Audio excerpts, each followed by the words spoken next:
Hey everybody, it's Tim, the ranting blue penguin, looking to sit here with you guys and watch the U.S. Open Cup round one match tonight, playing Flatirons FC for Union Omaha there out in Golden, Colorado.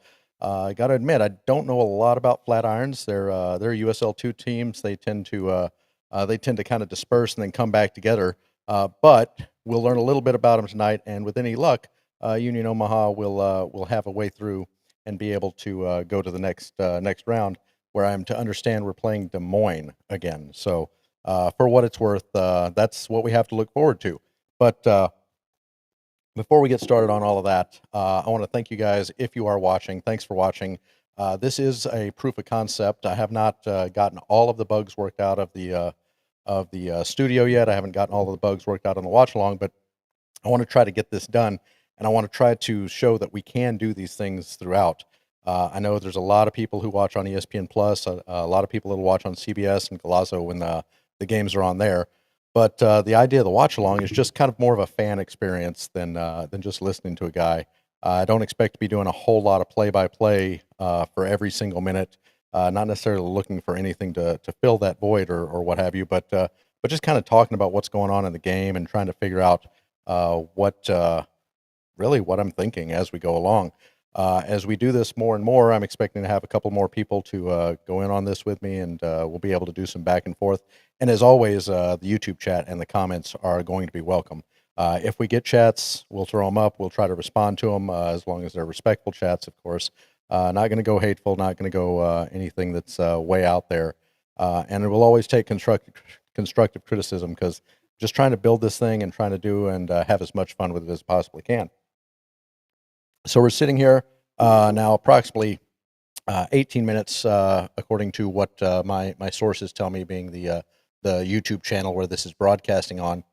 If you're not sure where to go find it, you can go find it at the U.S. Soccer YouTube channel, and you'll be able to find it there here starting at 8 p.m. Eastern, 7 p.m. Central, and go watch it, please. These have been really, really good games. We've had a couple of near cup sets. We've had a couple of actual cup sets. We had a cup set that maybe wasn't a cup set because it was Texoma's first game competitive match ever. But almost all of the games have been compelling in some fashion, even when you consider Ford Madison last night, 5-1 against Duluth.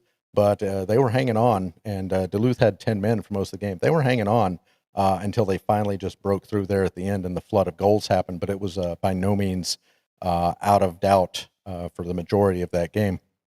And we've seen a whole bunch of really, really cool stuff. El Farolito is going to be moving on. They're back in. And so it's a really exciting time, and especially when you're starting to look at these USL2 teams, some of the amateur teams that may or may not have any kind of real solid roster. Again, we're in the off season for them.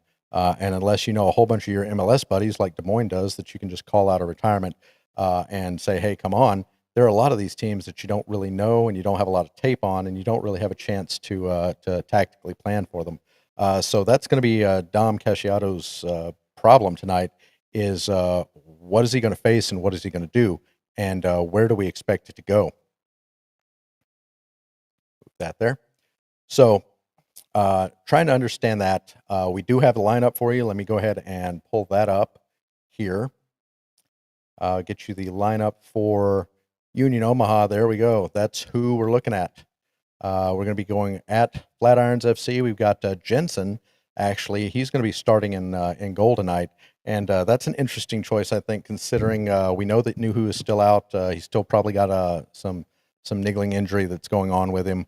But given Sheely's performance last week, you got to expect that this is Dom throwing out what he's got and trying to see what he's got in a what's going to be a backup keeper for the next time that Shito is actually able to get out there. We do know that he is on Jensen's on a 25-day contract, so you got to get him out there. You got to get him reps. You got to be able to see what he can do, because once that 25-day contract is up, team's going to have a decision to make on him. A couple of other changes from the last time we had this. Charlie Ostrom's going to be in. Again, he's going to be helping out with that back four now. Anderson Holt's going to get his first start of the year. The youngster is coming in. He's always proved himself to be a reasonably solid choice in center back, but it's interesting that he's coming in, and we'll try to figure out exactly what Dom's trying to do, what he's looking for, and what he wants to see out of Anderson tonight in the Cup match. We'll have Marco Milanese is getting his first start of the year. He's getting the captain's armband tonight as well, so he'll be anchoring that back line along with Brent Coleman. He's going to try to build upon his impressive offensive performance. He had some really good long passes. He had some really good vision last week. Did have a couple of defensive lapses, though, that one of them, which I'm pretty sure you can say led to that second goal that Greenville got. So it's going to be interesting to see how he can bounce back and if he can help kind of solidify this back line that we got. Joe Gallardo is getting a start right alongside Isidro Martinez. Max Schneider is going to be coming in along with Kimi Amish, Aaron Gomez, and Mehdi Wamri up top. And I'm told that this is probably going to look like maybe a 4-3-2-1, maybe a true 4-3-3. We'll have to see, depending on what these guys are, where these guys are going to position.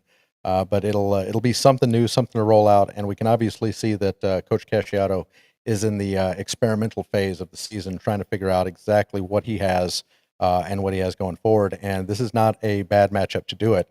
Not to say that you want to disrespect Flatirons, don't want to take them seriously, but this is an early season. It's Open Cup, and you can't have a repeat performance in the league. So you got to figure out what you got now, and you got to kind of shuffle some stuff around.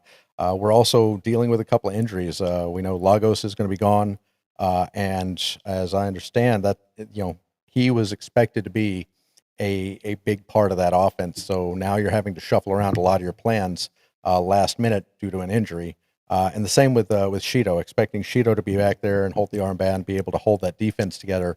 It's not surprising that we're experimenting, and we're not experimenting out of any disrespect for Flatirons. We're experimenting because we really need to see what we've got this season. So this is not a lineup that I hate. It's a lineup that if they're all communicating well, if they're all playing well, I think you're going to see some amazing things tonight, and I think you'll see a high goal tally if they can get that communication down, if they can figure out how they work together, and if we can keep from some of the mental lapses that we had last week in Greenville.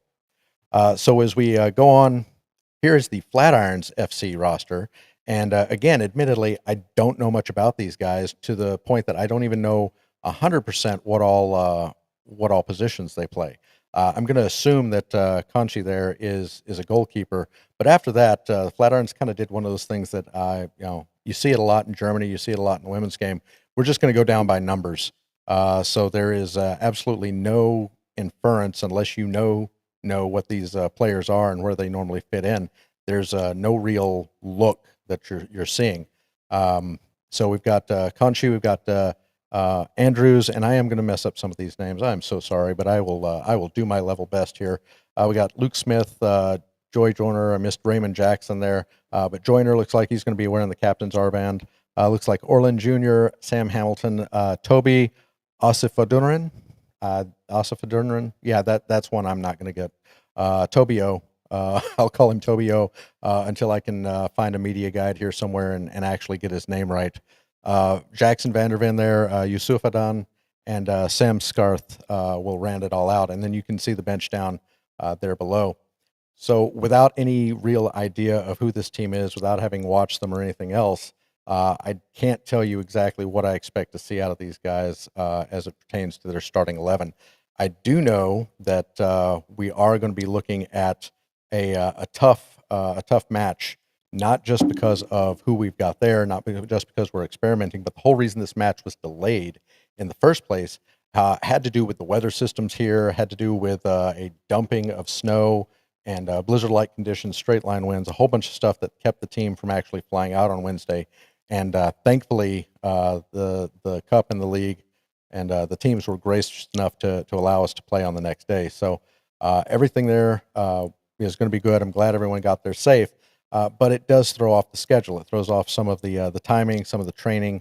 Again, you have to be able to perform anywhere. You have to be able to go and do it. And then something else that was brought up, if you listen to the Who Gives a Hoot pod, talking about the altitude, how last year in northern Colorado we did not do well not training in altitude. And as I understand, I don't think we trained at altitude again this year. I think we stayed here in Omaha prior to this match. So How do they respond to that altitude? How do they respond to the different conditions? I can't imagine it's going to be warm and sunny, especially as the sun's starting to go down there in the Rockies. So, um, how do they respond? And I don't want to equate this to last year at the Western Massachusetts Pioneers game.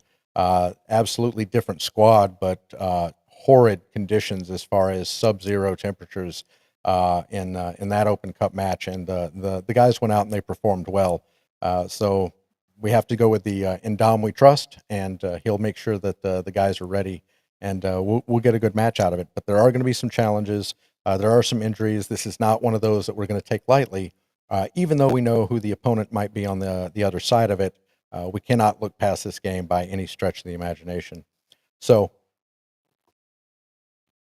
with that said, I'll introduce you a little bit to the layout. Of course, up top here, as you can see, we've got the score bug. I've got the logos there.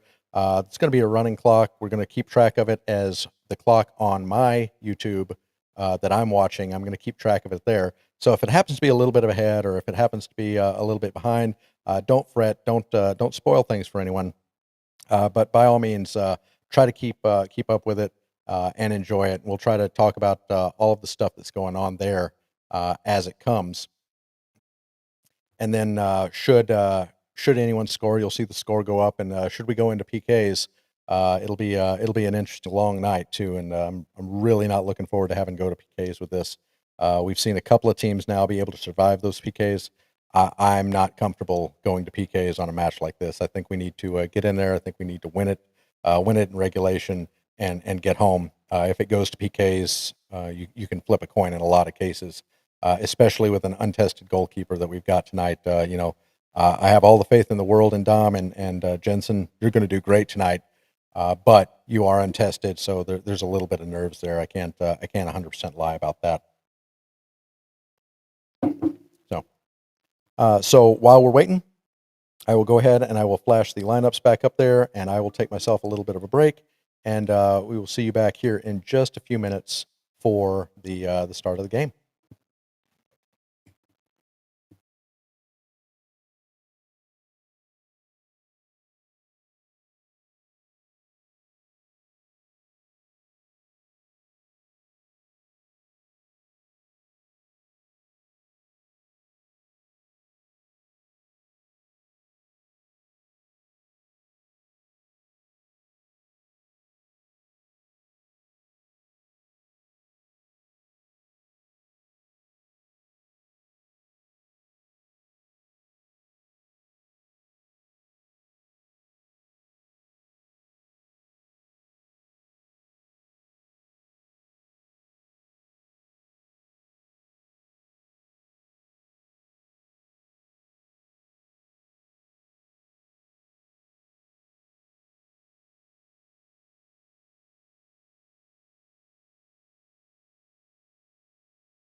Hey guys, and yep, thank you for giving a little bit of the roughness here that we got in there.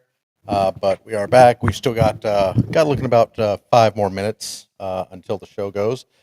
We do happen to have somebody actually out in Colorado. I found out who is watching the game, and we managed to get a really good picture of just what the view looks like out there in Gold. And I will show you guys because this is beautiful. This is a gorgeous view there if you can see it. Just really with the mountains in the back and everything else. The pitch looks beautiful. That's a nice, beautiful green. This is taking place on the Colorado School of Miners. For everyone that is aware, Golden, Colorado. It looks like it's going to be a very fun, very beautiful, very nice night for soccer out there, despite what the weather might be trying to tell us. So, here we are. Yep, and the live stream for the YouTube, if you are not there, the live stream for the YouTube has just kicked off. It's giving us the natural stream is about to begin. So get on over there, get ready to start looking. If you're in the Omaha area, I know Omaha Parliament has a watch party tonight, and they are at Rathskeller, and they will be that will be the home for all of the watch parties. So every time the Union Omaha is away, which is going to be a lot over the next month, we don't get a home game here until May. So every time we are away, they're going to be meeting at Rathskeller. There'll be some drink specials. There'll be all sorts of fun. It's a good time. So if you're in Omaha, get out there. Go visit Rathskeller and hang out with some other soccer supporters and Union Omaha fanatics. But, and I should mention that that photo came in from Connor. Connor, thanks for letting me post that photo up there. It looks like it's going to be really good all night. I hope you lose your voice cheering on, and from that goal line seat, I hope you get to see a couple of bangers going there. Get us some good pictures of that, and I will absolutely use those and throw those up there. So. This is always the hardest part of a match, is sitting there waiting for the teams to walk out, kind of the anticipation. I do believe I read this is the first time that that Flatirons FC has been in the Open Cup. I'll just pull up some of their stuff and see if we can find out about them. Yep, they are already. That's not already posting that the Des Moines Menace are going to get one of us in the next round. I hope that kind of hope that karma comes back to bite them a little bit. But you're looking at head coach Levi Rossi, Jamie Cobb as part of their women's team. So they have both the men's and women's teams. They have a presence in USL 2. Says they're established in 2018. And yeah, that is literally it. The only club of its kind in Colorado that is on the path to pro, the top pre-professional leagues. So yeah, not a whole lot. They're really comparatively young team, but which is funny because Union Omaha is actually younger. We didn't get started playing until 2020 there. But yeah, there's not a whole lot of information on them from there. Looks like they do a lot of youth academy. Everything from U9, U10, all the way up to a first team, to sports academies, camps, all sorts of stuff. All of the right things that a developmental club like someone that would be in USL2 should be doing. And again, the scenery is beautiful. I don't know if you can do any better than having the mountains right there, playing in front of the mountains, and having that to inspire you. So I mean. It looks like we're going to be in for a decent match, and a bunch of guys that really want to prove something.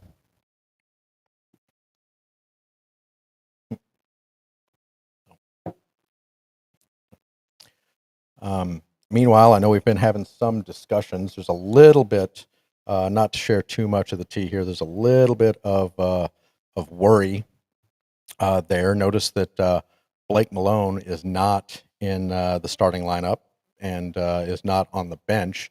Kind of makes people wonder if perhaps he's got an injury that he's picked up, or what the deal is there. A couple of people wanting that maybe we do the Blake and Brent combo in the back again, or Blake and Milanese. Marco is probably the better one. As I mentioned last week, I thought it was an interesting decision to hit Brent up and let him have the start. I know he has the MLS experience, but Blake and Marco work really well together, or they did last year at least. They have a little bit of chemistry and they understand each other. So I thought it was an interesting experiment that he did last week. Let's see. Yep. Yep. And yeah, absolutely. If you had asked me to pick the starting lineup, I don't know that I would have picked Cole Jensen there to be in goal.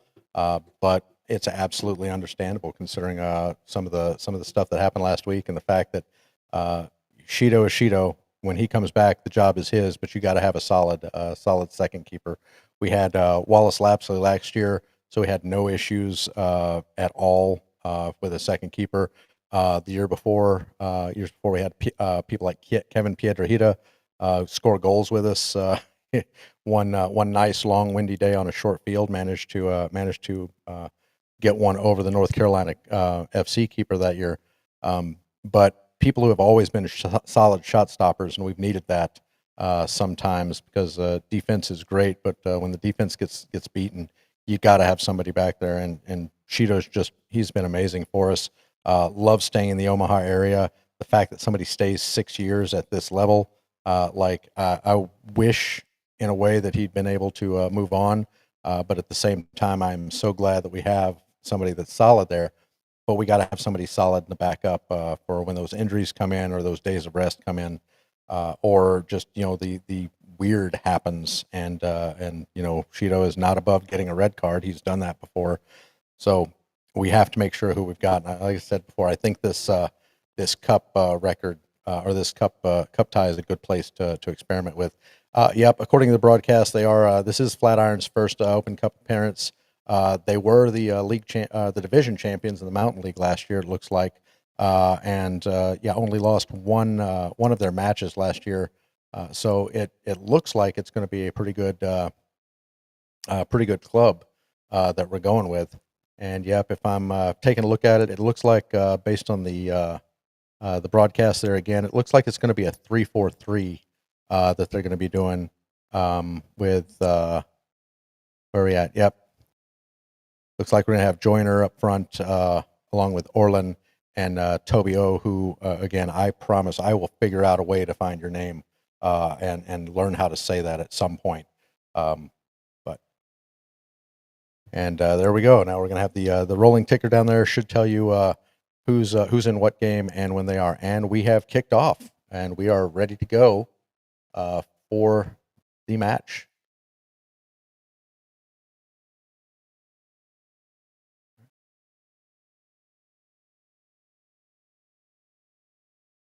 And yep, we are now going to advance the clock because I missed kickoff.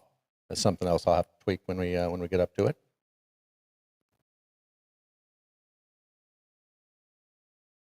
And there we go. Now we are aligned. Clock is aligned. Clock is good, and we should be going. And yeah, looks like we got those. Those are really nice looking kits. I don't mind those kits at all for Flatirons. Union Omaha is going to be playing in the white away kit that we debuted, and already looks like we're getting a little bit of bunch up in the midfield, but nothing our guys can't handle. Yeah, the broadcast did come out as a 4-3-3 there, looking to try to do something with that, just change it up, try to get something going. Last week started out really, really strong, really tough, and just couldn't put things away. Rankenberg for Greenville did not have the best game, especially on some of the early crosses and everything else, but his defense was there to back him up when needed. So that's all you really needed is one goal maybe to go in, and the whole game changes. but we didn't get it, and unfortunately, we ended up falling to a 3-0 loss, and we definitely don't want to be doing that here. As the keeper long ball straight into our midfield, backed up though, it looks like, yep, and Flatiron's defense able to control it, pushing it forward though. Looks like they're trying to go a little bit of long ball, a little bit over the top tonight. I can't 100% tell you that that's going to work because it looks like our back four is staying pretty disciplined, and a lot of those second balls that are coming out of the midfield just aren't coming off for the Flatirons. So yeah,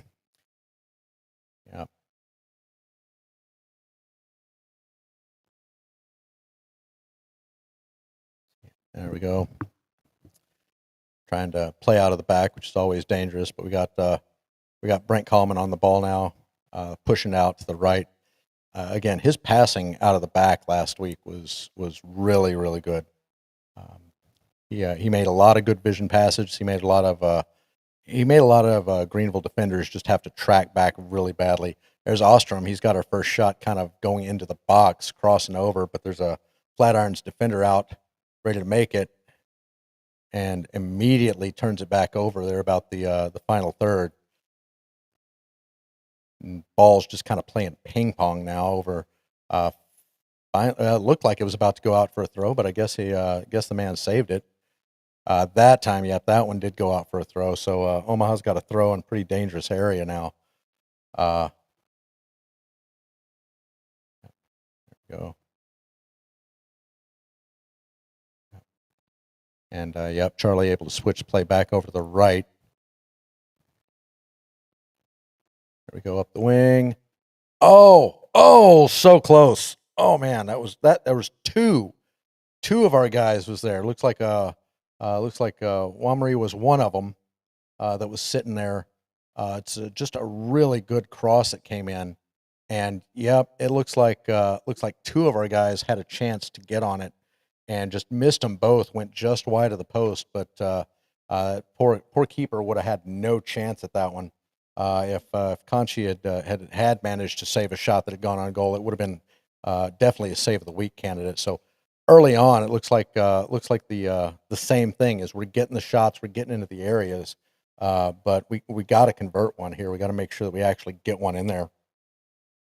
And there we go up the right side. Flatirons toppling over Amish, but ref saying play on. So now they're going to try to play out of the back here, switch and play over to their right, up and immediately just right to Max. I swear, Max Schneider is everywhere when he needs to be. Oh, good pickup, but had to push the ball from the box back out to the right.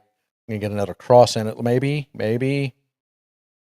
Yep. Oh no, but he is able to push that ball off back out to the right, and then yep, Max would have had tons of space there if he could have just pulled the ball down.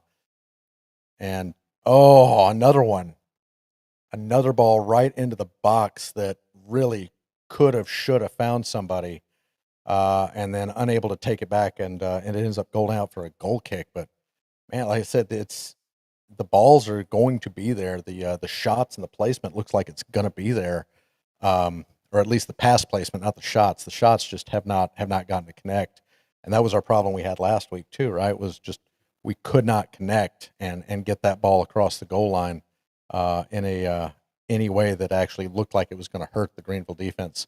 But Flatirons once again, goalkeeper going long, trying to win that second and third ball.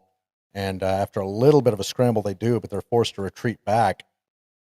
Getting back to that goalkeeper, the press is coming on really well, and just forcing that ball long, and then staying disciplined, out jumping. Like that's 3 or 4 aerial duels now that I've seen that Omaha has actually managed to win. If this keeps up, this is going to be a long game for Flatirons, but all it's going to take is 1 minute lapse, and you know they're in the same position that Greenville was last time. Refs having a nice little word with one of our players there. Yep, trying to get him to move back off the ball so Flatirons can take the free kick, and there they do. And yep.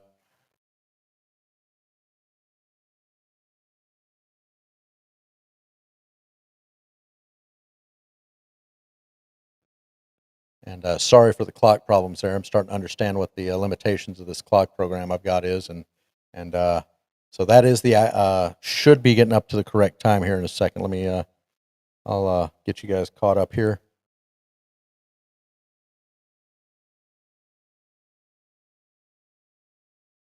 There we go. I said thanks. Thank you for bearing with me as proof of concept, trying to make sure that I can actually get this done, understand what we're doing, so we can do this well for you guys for some future watch parties. Looks like I do have a comment in the chat. Yep, streams ahead of eyes. Always the drawback of streaming. Yep, and it always depends. We'll show this from Luke Martin there out in Tormenta. It is one of those things. Like I've had it. The same stream on my phone. The same stream will come in.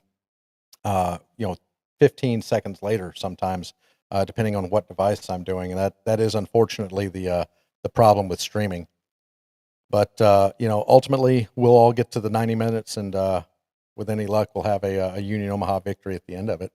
Looks like after a corner kick now, finally we're moving up, and had a little bit of a run, but the ball runs out of play. So Flatirons is going to be back on the throw in, and they're going to take their slow time deliberately. We like to say they're going to go deliberately to attempt to take this throw in, and immediately bounces off of their player and heads right back out onto the side for a throw in. So Omaha now on the attack on the throw in, and can't get it past the first man, but good time winning the second ball, forcing yet another throw in. So just a little bit of chaos, and just wherever the ball lands, that's where it lands.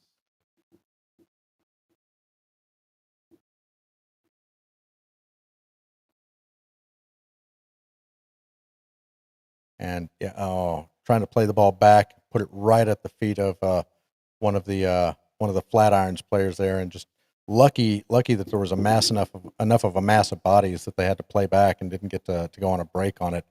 But we're going to have to see a little bit better in the midfield if we're going to end up taking advantage of some of this attacking momentum that we've got.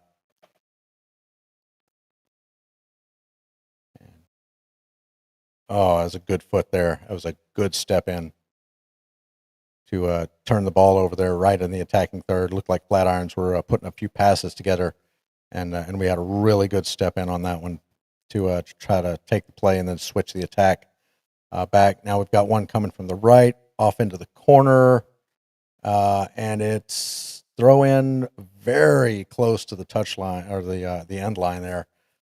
Throw in there to Flatirons. That very easily could have been just a corner kick instead, but good footwork there on the other side by the Flatirons defense, and just there it is. So they'll be doing a throw in there in the end, which pinging around, and finally controlled and cleared by Flatirons, taken out. That did not look like it was about to go well for them, and they finally got a boot to it. Had a couple of people that were almost there, ready to put the foot on it and turn around. There we go.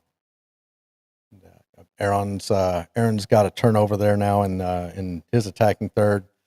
Oh, very short pass. It almost got intercepted there, with nobody would have been between him, the Omaha player there, and the goal.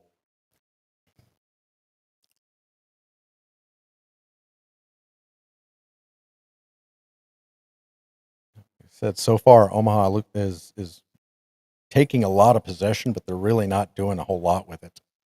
And unfortunately, that was kind of the story of last week.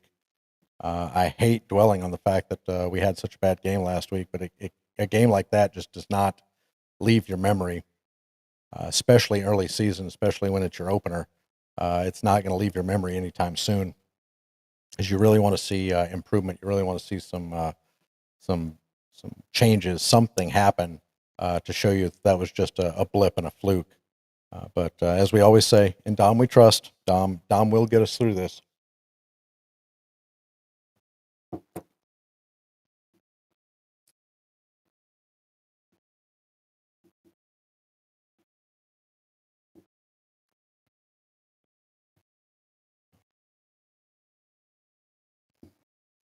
It was a good press turnover. Got on the right. Looked like Charlie laying it back off, looking for a way to get it over. But yeah, very very disciplined defending on Flatiron's part, and they're taking it up. Could have had a chance for a good counterattack, but they've slowed the play down, trying to build out of the back, and now Omaha's able to get back into their shape.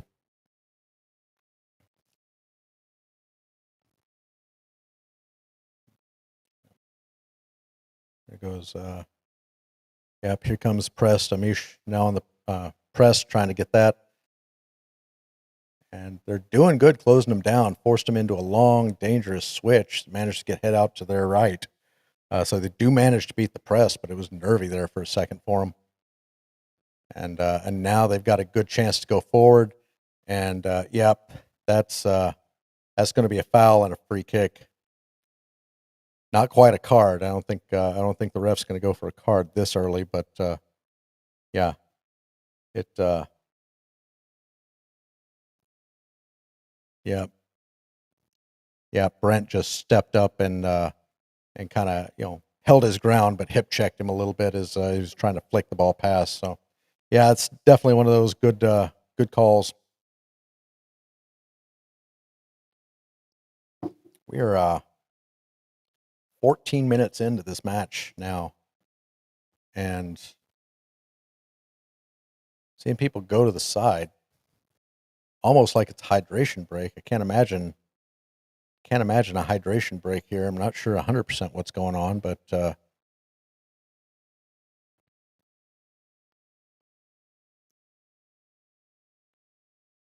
yep, the teams have both headed off to their sidelines.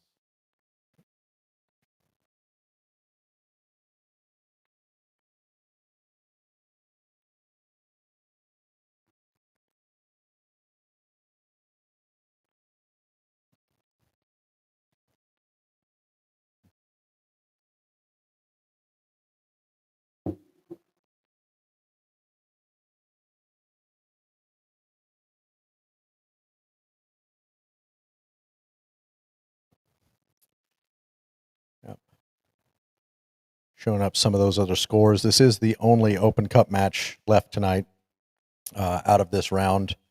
Yeah, that was a really good night last night. Had a couple of almost cup sets come out. I know Charlotte Independence is lucky to have survived after going down to Long Island. It was one of those matches where Charlotte looked like they'd won it. Long Island came back right there at the same injury time, and now we're stuck on the clock. Now for some reason we're back still at 14 minutes on the clock here. I don't know what that's all about. But we're kicking it back off with a free kick from probably about 35 yards out. Goes into the mix. Karam's back out to a Flatiron player, and they recycle. And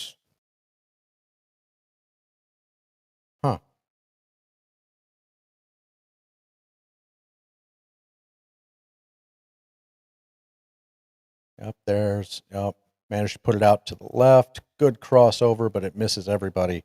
Yeah, they're yeah, I don't know what's going on with the clock situation. The official clock that I'm showing here on the telecast is back at 15 minutes. Almost like at when they called the pause in action, they actually stopped the clock. So I didn't know we were playing in college here, but we'll keep the clock going here just for reference. But yeah, they're about a minute and a half off of what my clock says here.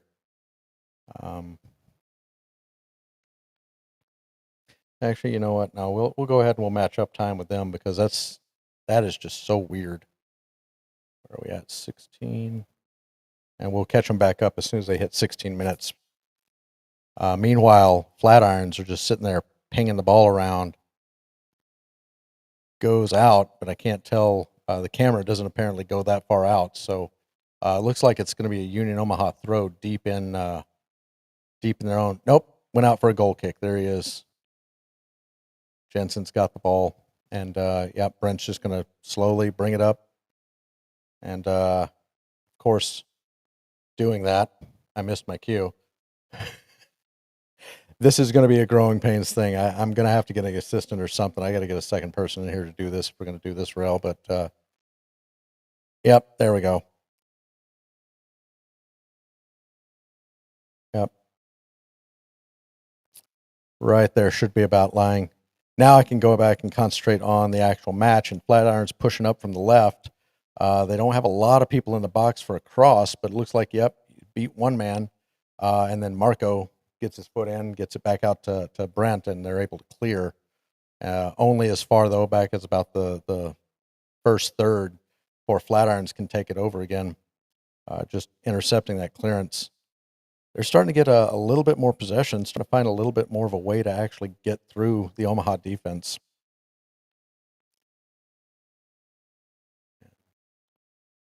Yep, there's good press from Wamry, forces him to head back again. Now he's pressing the center back. Now we got man on. Yep, they're able to pass out of it. They're running Omaha around a lot, but they're staying in their lanes, staying able to react to any of the passes that are coming out. So that's at least good. And they have pressured them into a couple of actual mistakes here recently. So, oh, Max with a decent little takedown on the turn. Poor kid. That was not intentional by any stretch, but you saw a nice little pirouette that Flatirons guy did. Didn't look like he landed well, but he's getting up and he's walking off and back to playing, so that's good. But man, oh, there he goes throwing his body in there. That big physical German football is one of the things I loved seeing out of Max during our title run last year. It was so awesome. He got to have a goal in the final. Oh, there we go. Yeah, you can't push the guy down from behind.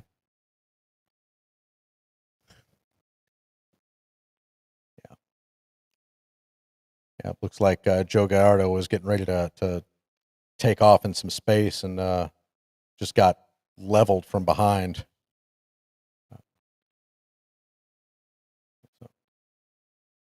There we go. Playing it back and forth between Anderson and Brent now in the back. Pushed up. There you go.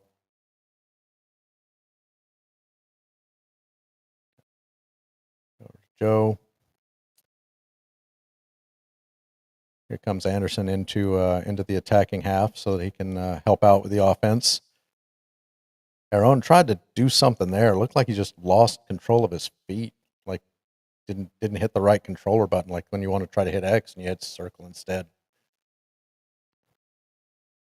That would have been a good over the top ball to try to get in on the right side, but he just put it out so that Kimmy could not get to it.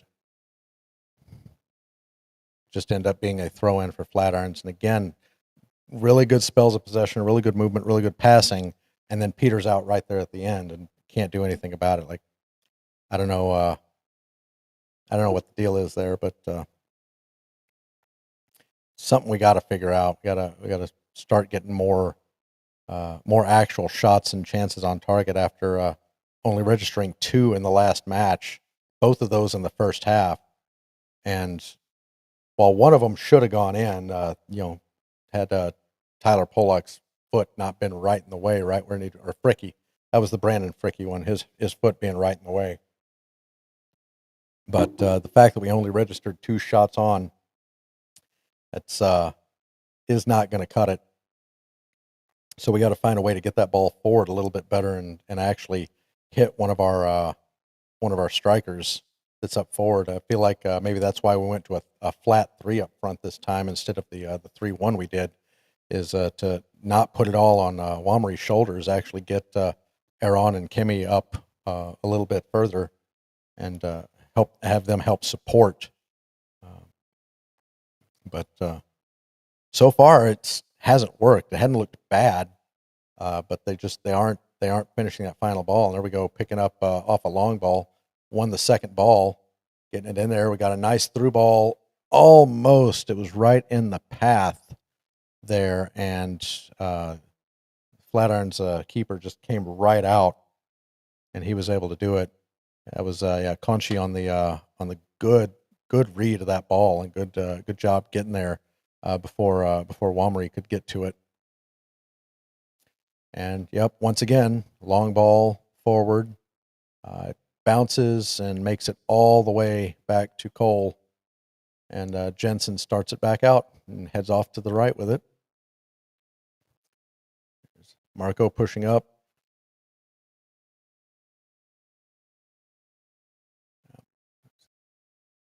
Back, there he goes. Oh, it's a good through ball, but he's off sides. He was a mile off sides. That was a beautiful looking vision of a through ball. And yeah, unfortunately, he left the entire back line behind before he ended up getting there. That would have given the goalkeeper trouble. But no, Aaron's he was so off sides. And yep, right there. Actually, I that was closer than I thought it was. I did not see their right back there. It looked like he was actually up and playing him on. That was a lot closer. I thought he was miles offside. And now passage of play has turned into a corner kick that nobody on Flatirons seems to want to take. Come on, man! You got a corner kick. You got a chance here. We'll just jog. I think it's funny that if you can't see them, the miners soccer there, they have the cross pickaxe and the cross hammer. Reminds me a lot of the small logos that are on the away kit for Union Omaha this year. It's kind of funny and ironic to me how close that looks.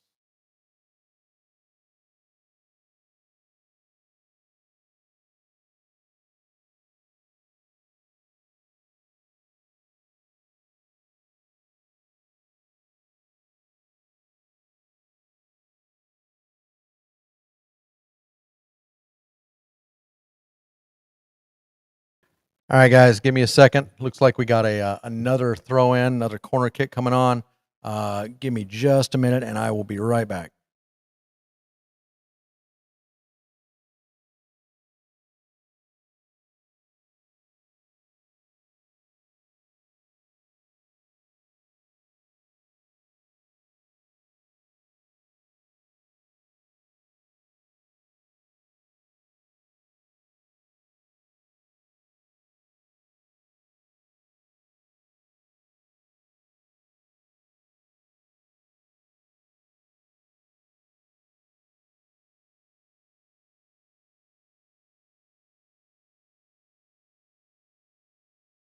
And just as I get back to watch, that was really good chance coming across. Yep. Oh yeah, it was a good cross. Beat his man with the dribble. First time cross. Had Wamry right there, ready to put that in. Had keeper not just reached up and put it up there.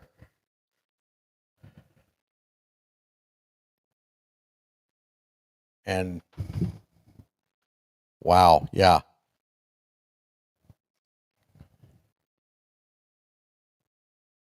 Up and yep, the corner is headed away. Looks like, yep, it's going to go out for a throw. Let us stay on the attack here.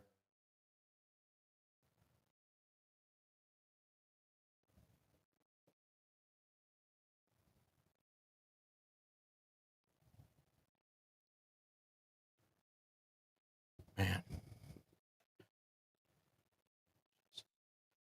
And man, the few seconds that I missed looked like it came off of a very good counterattack. I'm gonna have to go back and watch that a little bit later, but man, he almost got beat, and those are the kind of balls that that Rankenberg would not have gotten to last week if we could have had. We had two at the back post there to put that in.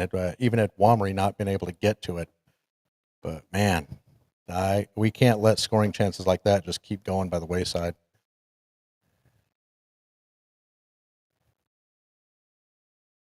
Here we are now, fighting, get a cross off, kneeled on, headed on. Oh, good shot put in on goal.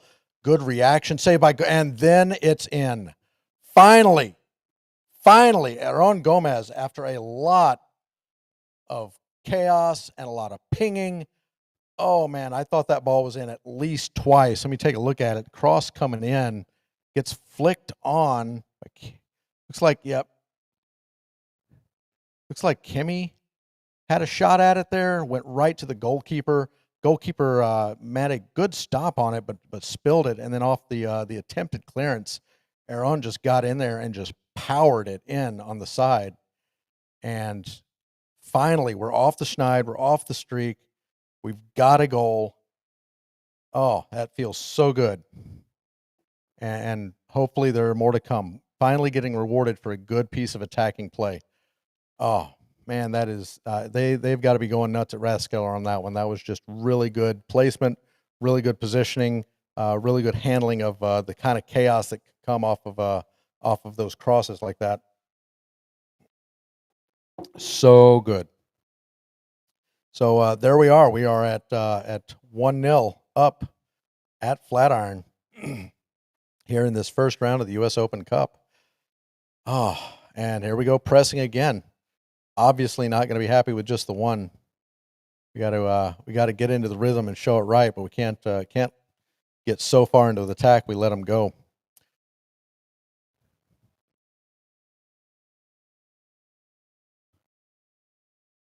Really trying to hit that right side tonight. It looks like that's where majority of the play is going to try to come from. I'm not sure if that's if they've noticed a technical weakness or if that's just kind of going to be the preferred side over there with Brent and probably Joe and Kimmy being able to feed over into the box.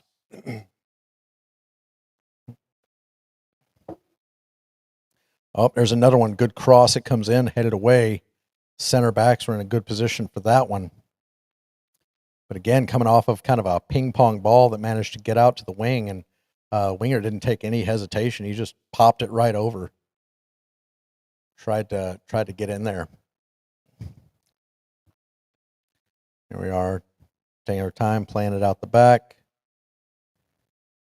And the more we see it play, the more it looks like they're comfortable with having probably just three at the back. You're seeing sometimes even two. You're seeing the left and right back really push forward, really trying to get up and help things. So good intervention by Charlie. Wins us a throw in there on the right side or on the left side.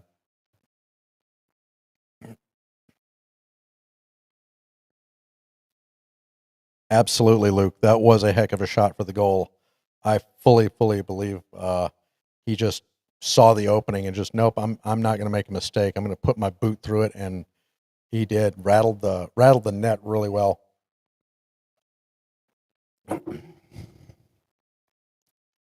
So it's funny. You can see in the background too. Keep talking about the clock. You can see in the background, the scoreboard keeps saying it's up in the 31. Kind of the 32nd minute is where it's saying. There's a good ball. Anderson picked that long ball up. That could have been trouble if he hadn't played it right. We saw that's how they hurt us the last game in Greenville, was a long ball like that over, and this time the defense made sure they knew what they were doing with it. Cole stayed on his line. Love to see it. Love to see the communication and the actual trust in your defense when you get there.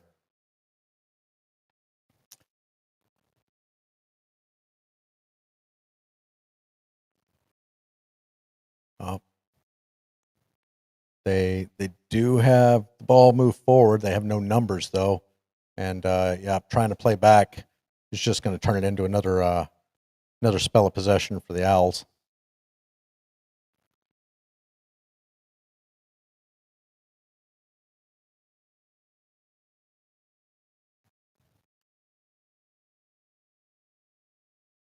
I love the fact that Jensen hasn't had a whole lot to do tonight, but I also hate the fact that we haven't gotten to see him test his mentals, test his reflexes, test his strength.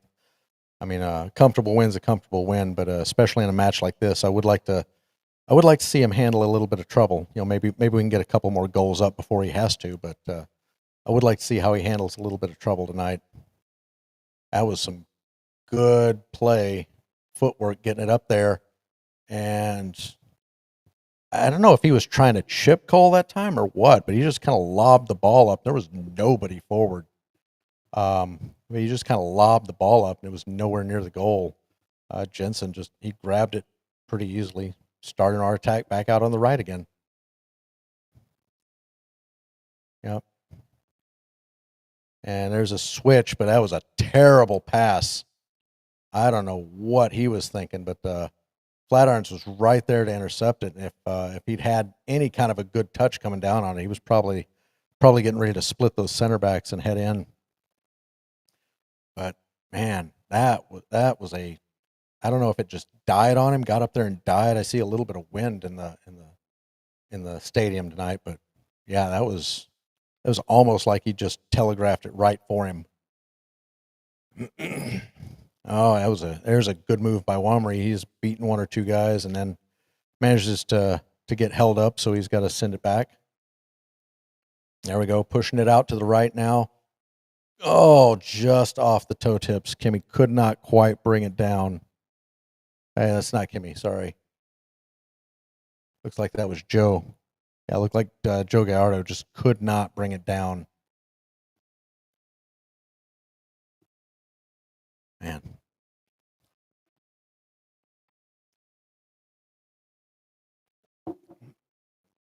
And again, this is the type of performance of dominating possession, dominating the momentum. Except this time we've got a goal, but yeah, this is the exact kind of game we were having until we got sucker punched pretty hard the last time. There's Anderson almost turns it over in the midfield, and actually does. It causes a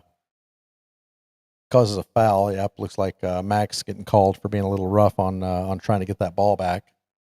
Yep.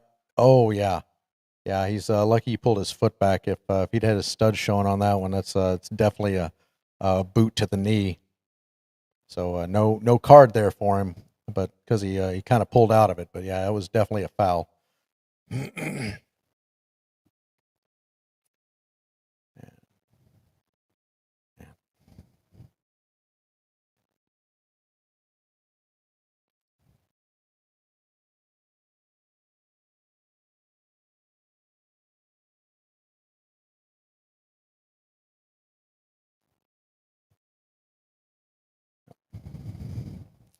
Here we go again, pressing up the right side.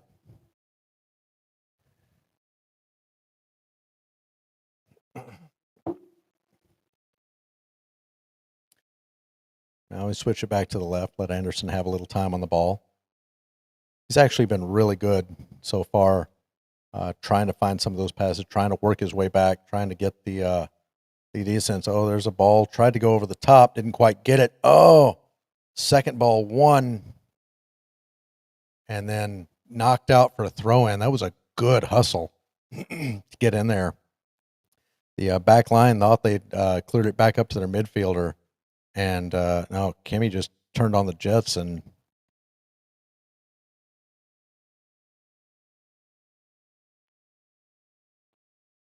go. Yep. Oh no, that did not look good. Got a player down. Looks like he went awkwardly off the side of the pitch after he was chasing that ball. And yeah, we cannot afford another injury here. Okay, good. He's up. Yeah, I see the Yeah, Flatiron's defense kind of clears it. He's in a little bit of a tussle. Oh, he got pulled back a little bit and, stepped awkwardly, looked like, in holding his right knee. Could not tell exactly which player it was, but it doesn't really matter because we can't afford any kind of injuries, considering where we're at so far with our players. He does get the free kick awarded to him, and we'll start it by kicking it backwards. Brett switches over to the left. Now Aaron's got it. Trying his footwork, trying to beat his man. Can't. He's getting forced back, though. Got to go all the way back to Holt, who'd trick back to the back to his center back position. Switch play back over the right now, trying to figure out a way to get through. Oh, that's a good over the top ball if he can get to it. If it holds up for him. Oh, that was beautiful. Good cross and just taken out and cleared. That could have been very dangerous for Omaha. Now we've got a runner. He's got the ball, but he's got nobody really. He's got one trailer there. Centers the ball there and waits for the guys to come up. And the first real shot on goal is not a problem for Cole Jensen. He wraps it up like a baby in swaddling. Looked like it might have taken a deflection too, so that was could have been a little bit of a tricky one. But no, I just tried a shot from outside the box. Probably didn't get the angular power he wanted on it, and Cole was just there to take it. Now here we are, Omaha moving back up. Yep. We've lost the ball, but getting some good pressure. And, yep, forced a turnover there in the attacking third again. And then turned the ball right back over and started a Flatirons break.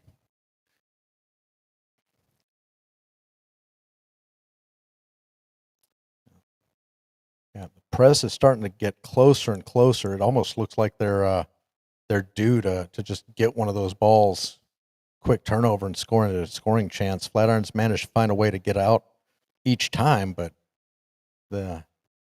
you can tell that they're getting better and better at their pressing and getting a little bit more talkative and communicating a lot better on who's going to press, who's pushing forward, when they're pushing forward. I'm gonna assume that training this week emphasized a lot about talking to each other and knowing where everyone was. And yeah, now Flatirons, they're stuck right there around their midline. They cannot get through. And there's just what I'm talking about. Good foot picked up a back pass, it's leading to a good effort. That was a good play by the Flatirons defense to block the cross that was coming in. But yeah, that's we got a toe to the ball. Quickly had 2 or 3 runners come back up off of a lackadaisical back pass there, and turned it into we've got a throw in deep in their area. Could have been worse, but for a good block by the Flatirons defense. It's a good throw into the box. Managed to shield it away, and yep, we've still got it and have won a corner. There we go. I will give this to Flatirons. They are bunching up and they're making it hard to get passes through, but they're giving up corners, they're giving up throw-ins, just doing it. It's been really fun to watch trying to get through those guys, and really frustrating at the same time because they are staying reasonably compact despite being down a goal. Good corner comes in, but the header back into the mix just goes out for a goal kick. Nowhere close to getting that back into where somebody else could head it down. So here we are. Looks like, yep, they're finally fixing their clock, it looks like.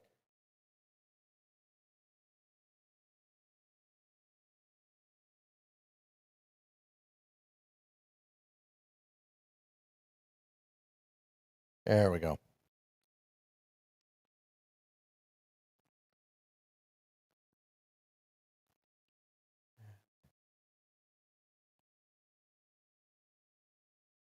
There we go.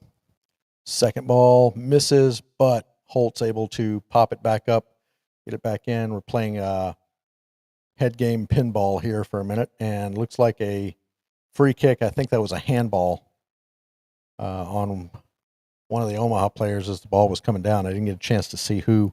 That is also the problem with watching a stream like this, is the numbers and the shapes are a little hard to see sometimes.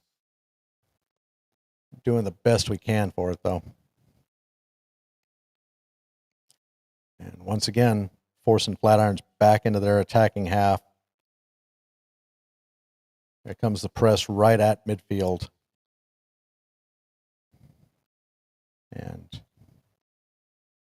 yeah, you can absolutely tell that there's a lot better communication because they're not getting caught out as bad. This one guy's got acres of space to run, but there's 6 or 7 owls waiting for him when he does get to the end of his run, and they're forcing him back. He's not able to find a passing lane, and Max just stands him up right there in the midfield, takes the ball back over. Crunching tackle, but fair play, says the ref. So Flatirons gets the turnover right there at midfield, starts pushing it back up to their left.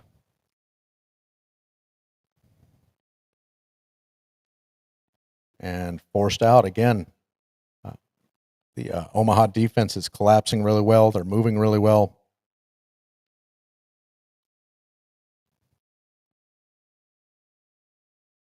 It's a little bit of a sustained possession now for Flatirons, though.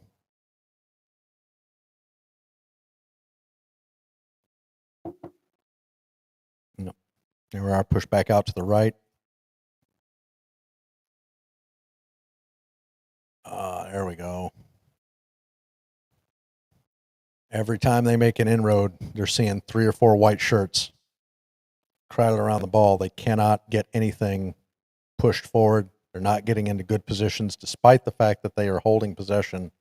They're keeping them at distance, keeping their shape. Like this is a really good way to defend. And right as I say that, there goes Max Schneider dropping his opponent. And this one, yeah, it looks like another probably 35 yards out. Free kick. Time to set up the wall. Time to get them in there.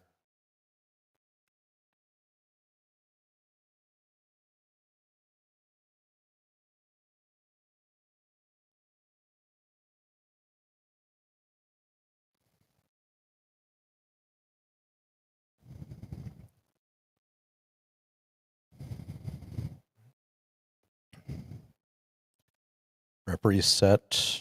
About 10 seconds till we figure out how much added time we have in the first half. A good ball in. Bounced out, and then, look at that. A sliding challenge into Cole. Referee immediately comes up and's pushing everyone away. Ball came in over the top. There was a guy at the back post. Looked like it came off his body, and right as Cole was getting in there, he just took his challenge in. No studs up, but took his challenge into his knees. And I have not seen indication of a card yet, but how that wasn't a card, I have no idea. Just let's recklessly clatter into a goalkeeper's knees while he's trying to get down and take the ball. Like, what the hell is this guy doing? Still no indication on added time yet. We are a minute into, there we go, 4 minutes. We're going to have 4 minutes of injury time here. We've already played 1 minute of those, so minimum 3 more minutes to go in this first half. And overall, this first half has been decent. It's been a big improvement on what we saw at Greenville. Like I said, I think the movement, I think the play has been there. The pressing has been a lot better. The passing has been crisper. And obviously, getting one to go in finally doesn't hurt things.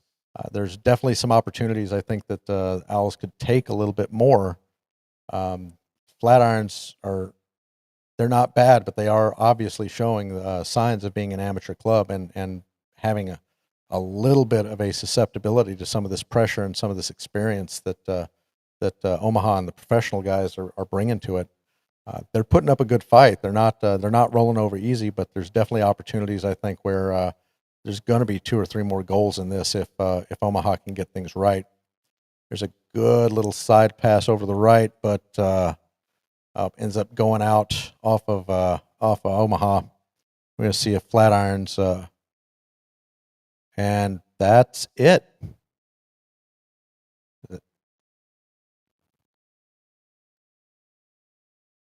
So, despite the fact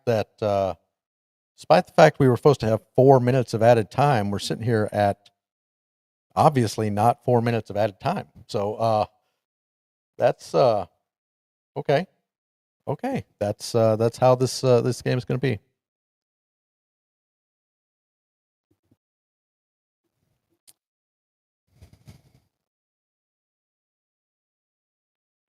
So, a an interesting first half, a pretty decent showing. Like I said, I really think that we should be able to finish some more stuff off here. Um, it's it's been a lot better watching though than what we saw in the Greenville match, and again, as it should be. Not to continually disparage, but this is an amateur side. This is a side that is in their off season. Probably has not had the preseason of the training to do. So I don't think that it's bad saying that we should look like the better side and we should be playing together better. We should be communicating better, and it's very refreshing to see that considering what we saw, like I said, last week in Greenville. Taking a look and seeing kind of what else is going on around everywhere here.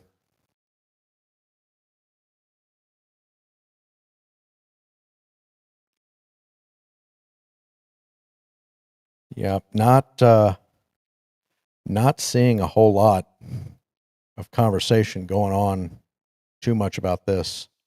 Um, yep, that was Gomez that was credited with the goal,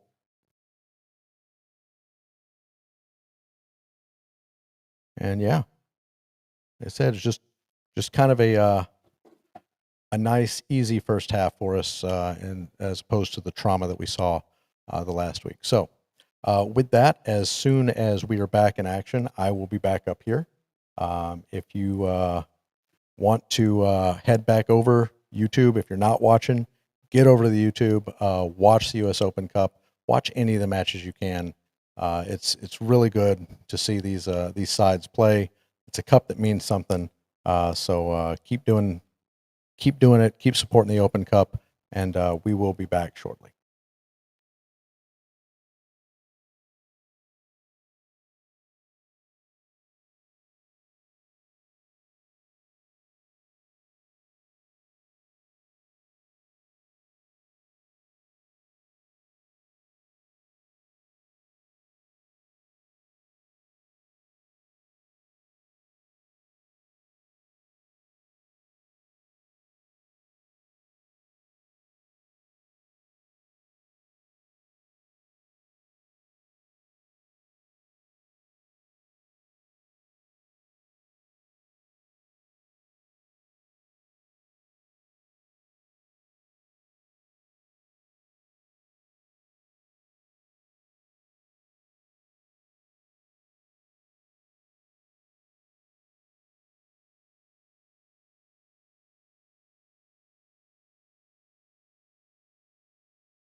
All right, we see the bad guys coming back out on the field, not the Flatirons, but the other guys in the other green there, the referees.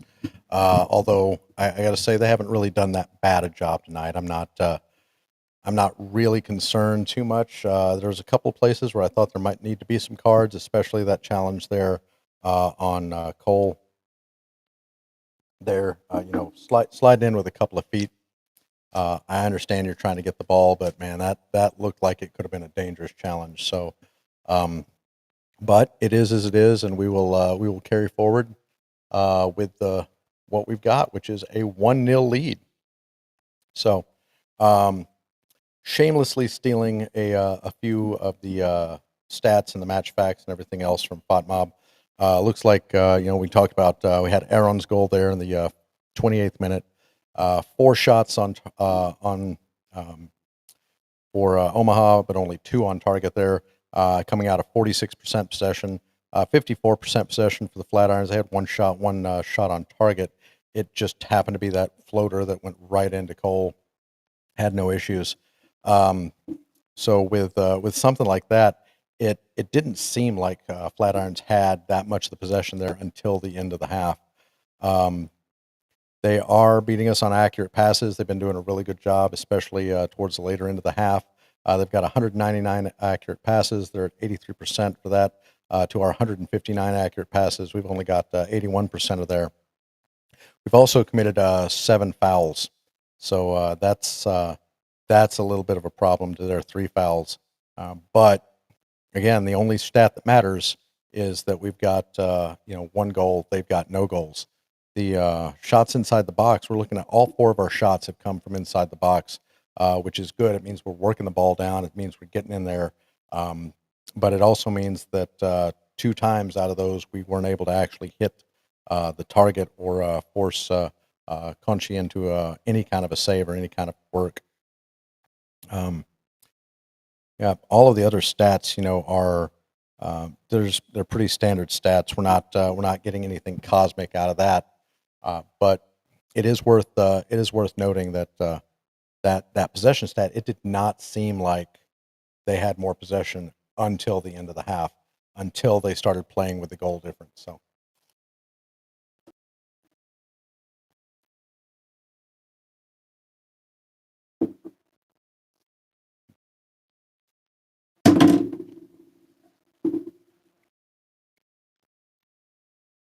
And I do apologize, breaking one of the big rules there of eating while you're next to a microphone. I apologize for that, but Rice Krispie treats just so dang good. A little butter on them. I remember lining the bottom of a bake pan with these things and putting the sweet potatoes on and let that being the marshmallow for Thanksgiving. Like, I don't know what kind of crack they put them in, but and they did not pay me to say this. It's just it's a Rice Krispie treat night. Why not? So, yep, it looks like I see the countdown clock there is wrong. I got it started late, but looks like the teams are on the pitch. Looks like they are getting ready. Referee is doing his little dance. I don't see any substitutions noted yet. Nothing that says that they are trying to change up anything. We're just going to go with what we got for now, which is fine with another significant amount of time, a good week until Tormenta. You can let some of these players run out, let them get their first huge minutes of the bit.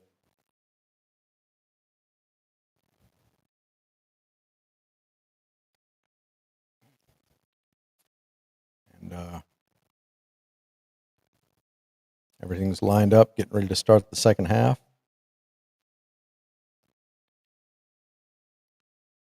And we are underway in the second half. Omaha clinging to a 1-0 lead. And immediately, Flatirons getting the ball forward. Good crunching defense there as we clear the ball out of our right side.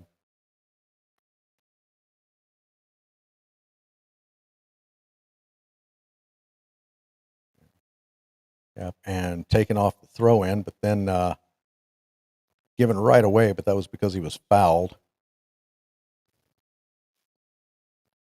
So free kick back to Omaha. We're going to be kicking this one out.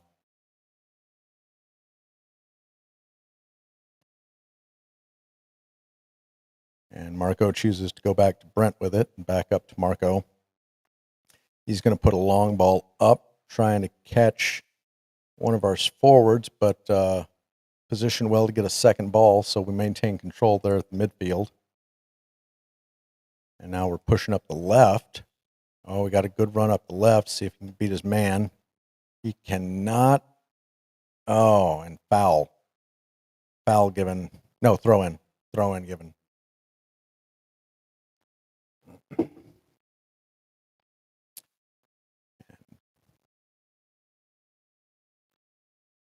little bit of a scrum there on our left-hand side. Ball pops out. Flatirons has it. Good pass trying to get back, but hit Kemi pretty hard. Bounced back and gave an opportunity, but unable to actually control that opportunity. Ended up back at the keeper. Now Flatirons is pushing up again, this time on the left. We got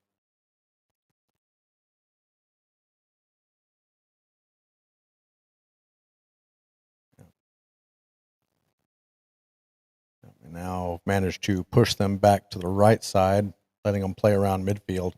I said lots of accurate passes, lots of safe passes, nothing that's really cutting and putting forward.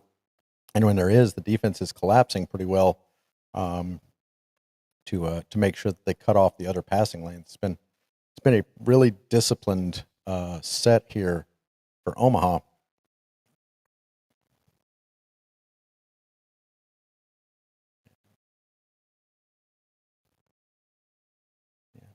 Pass after pass with them trying to find a way, and that is that going to be a throw in or is that going to be a foul? Looked like we were playing the other football for a second. Yep, looks like it was a free kick foul.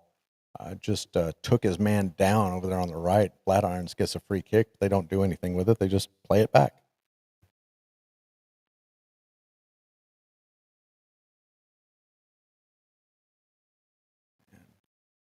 Oh, there's another crunching tackle. This time Flatirons playing a crunching tackle on. And play is now being stopped because one of our guys is down in a heap.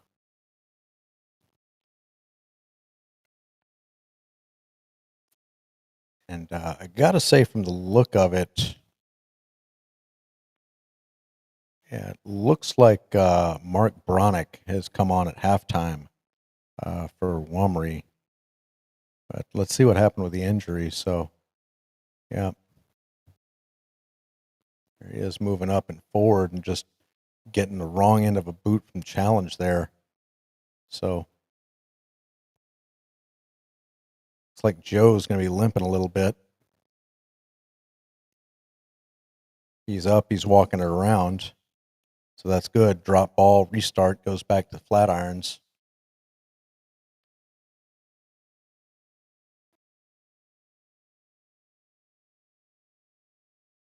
And a quick turnover gives it back to us on the left. Pushing up. Good cross in the middle. Oh, Bronick was there just over his head. He almost had a second chance off the deflection, but ends up getting cleared out by the Flatirons. It was a dangerous cross and would have been a really good chance for a header. Had it been just a little bit in his reach. Switching the play back over the right. Back in the middle. Out to Gallardo.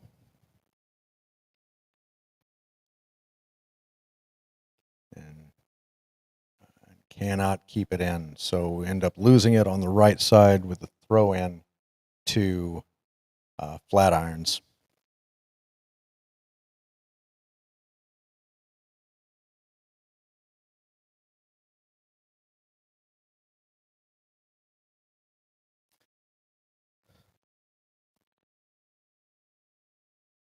Ball back to the goalkeeper now for Flatirons, back into the midfield. They're pushing it up pretty good, but again, every time they do push it up, Seems to be a Union Omaha player there. Brent taking away the run off the through ball, pushing it out for a goal for a throw in. Like nothing they can do. There's always somebody there when they go forward, which is a really good sign for this defense that they're playing a lot more within themselves. They're playing a lot more compact, disciplined, communicating. All of those things we did not say last week in Greenville. I'm very happy to see that they're actually doing it. And let's see if they can keep it up for the next 40 minutes or so. Flatiron's throw-in comes in. And a looping cross into the box from distance, just headed away. Looked like Anderson got his head to that one. Just enough to push it away. That might have been Mark even back there. It looks like it was. Yeah, it looks like it was Bronick who was out there.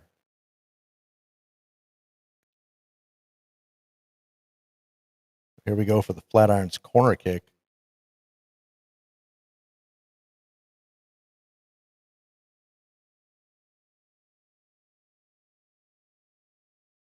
It comes, outswinger to the edge of the penalty area.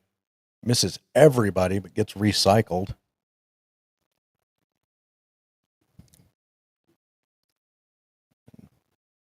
Push back out to the right.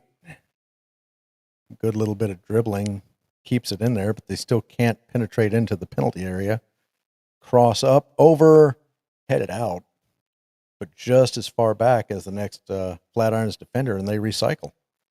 Just cannot get the ball up and forward. And then finally a long ball looked like it was trying to be into the mix for the cross. And Jensen's had enough of that, and he just goes ahead and takes it. Starts rolling the ball out, this time to the left.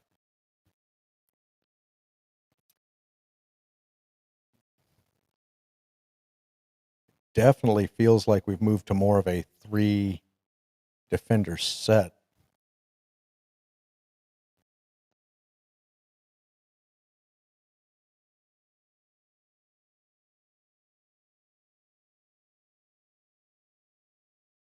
We lose the ball there at midfield, and a quick throw in gets Flatirons moving.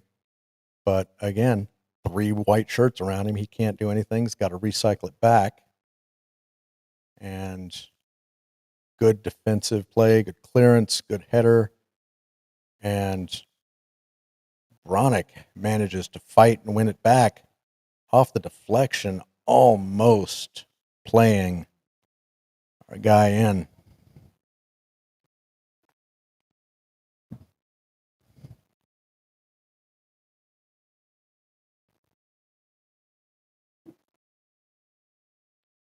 Now we got a stoppage or something going on here.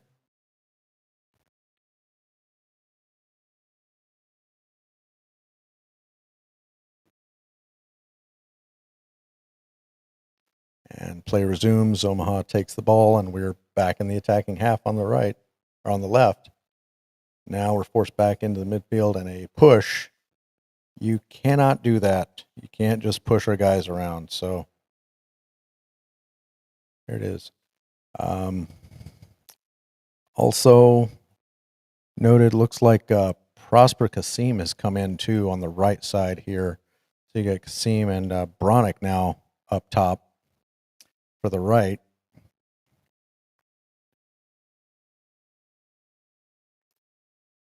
That would have been a halftime change.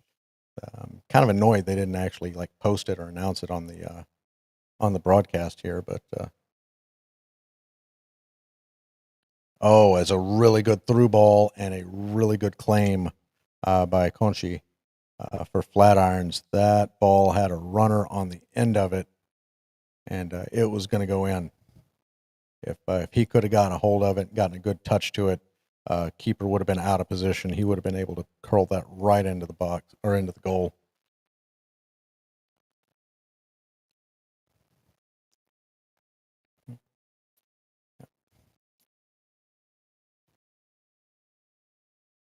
There we go. Long ball this time. Flatirons gets it, but it's quickly taken away, pushed out to the right. Prosper's got it. got Joe on the overlap. Joe Gallardo on the edge of the box, beats his man, a little bit of fancy footwork, but then he dribbles right into him and gives the ball away, and it's cleared out by Flatirons just as far back as Brent. Brent gets it in to, looks like Isidro. And now the attack starts back up the left side and then has to pull back. Yeah, out to Marco. Marco can restart the attack up on the right, push forward, gets it out to Gallardo.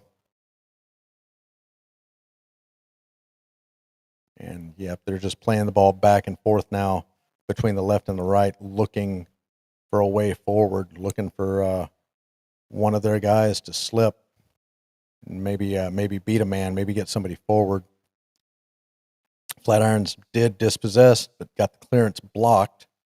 Clearance blocked, goes right to Union Omaha, and now there's a little bit of a kerfluffle in the right at the attacking third line, and foul goes towards Flatirons, so they'll be taking the free kick to relieve the pressure. But yeah, it was a lot of good passing, just not a lot of danger.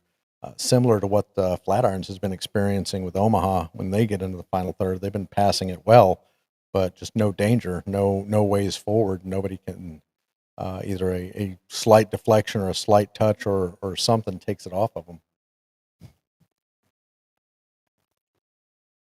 But it could be a lot worse. We could be 3-0 down at this point. So I'll take it.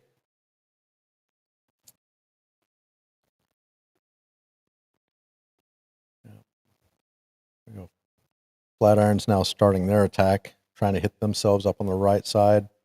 Yeah, it was a takedown.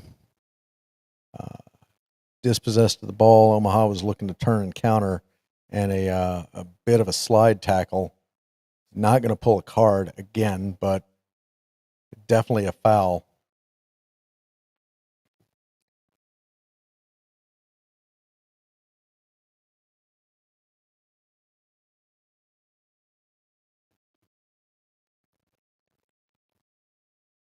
And here we go, waiting for the restart.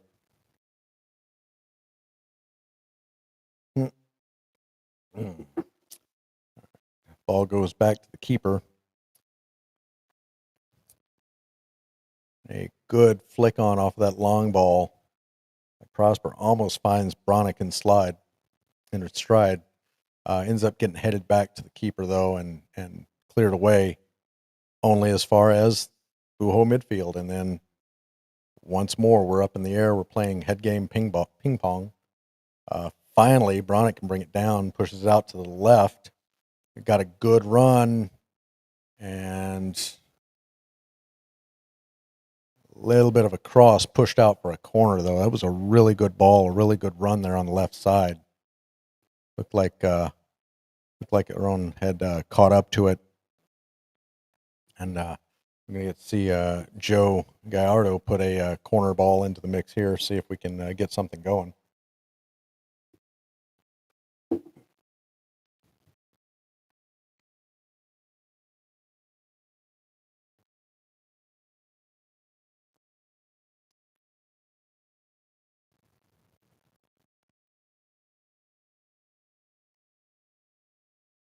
Doesn't look like we have as much of a height advantage on these guys. Maybe one or two players that are a little bit taller. It's as much about placement sometimes as height, though. Ball comes in. There was a scramble. Almost everybody looked like they were on the goal line or close, and ends up getting pushed out. And now we're going to stop play. We're going to get a yellow card out. Looks like for a bad challenge here in the 60th minute. We got a Flatirons player down. We're going to go back and see exactly what happened there, but we got our first yellow card of the night, and they're calling the trainers on. So on the counter, oh, okay. Yeah, it looked like Isidro got a little wild with his arm. Caught him right across that chest belly area. Almost looked WWE style. Yep. And that is confirmed in the 60th minute. It's going to be Isidro Martinez with his yellow card. Yep, and the player's still down. I can't read a number on him or anything else, but he is. It looked 22. It looks like it was Sam Scarth that took the brunt of Isidro's flailing arms. Obviously not intentional, but when you throw your arms out like that, that kind of stuff's going to happen. So uh, probably not an undeserved yellow card. I do wish that some of the other stuff had risen to the point of yellow for Flatirons, but I can't really complain about this one for anything other than consistency.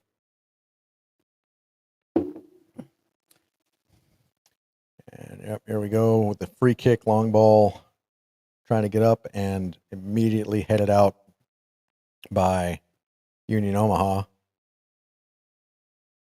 So Flatirons will have a throw inside the attacking half here on their right side.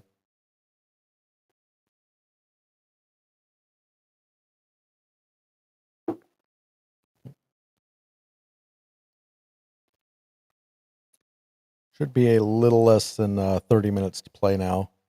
Looks like we got a substitution coming on. I can't see exactly who is coming on, but with any luck, the broadcast will tell us here. Flatirons sending out a couple of people. So let's see.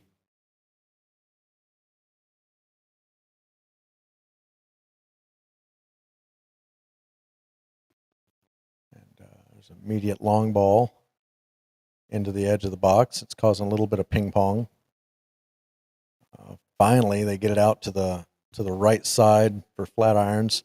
And no, once again, Omaha is there. They got it cleared out. We've got Prosper running up good on the right, but he decides to hold it up a little bit and cycle it back and play a little bit of control out of the back. See if they can't beat this Flatirons press for a good opening.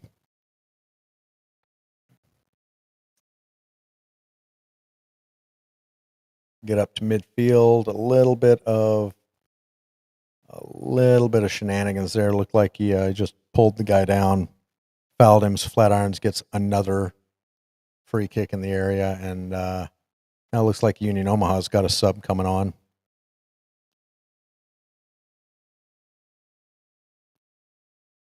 See who's going out here.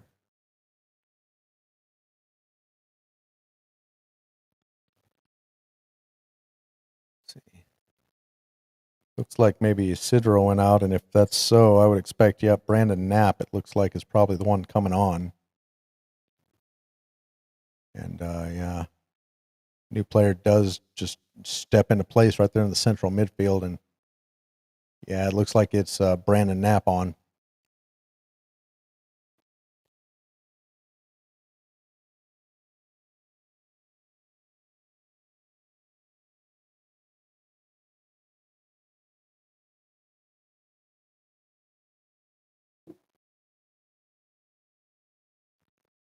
For Flatirons, it was Cooper Johnson that came on. I'm still waiting to see who he came on for, but Cooper Johnson is now out there.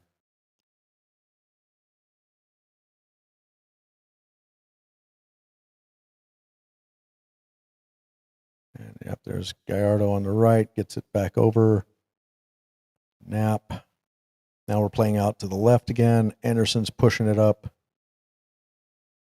And nice little overlap header play, but the second header just was not under control and ended up going out for a goal kick.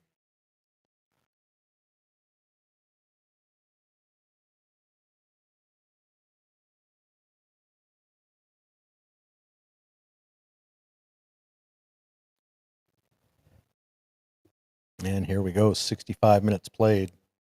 Still 1-0 Omaha. Another long ball from the keeper. And, yep, foul. Brent Kelman trying to go up, get that ball pushed in the back, foul down. So it'll be a free kick just inside their own half for Omaha. Push to the left. A little bit of back and forth play. Looks good, but nowhere to go. There's Flatirons players everywhere, so good switch back. Brent takes it and starts the run back up to the right. There goes Marco. Loops a little ball over. Nope. Gallardo cannot get to that, and it ends up getting shielded out for a goal kick. Very good holding off of Gallardo there by the Flatirons player.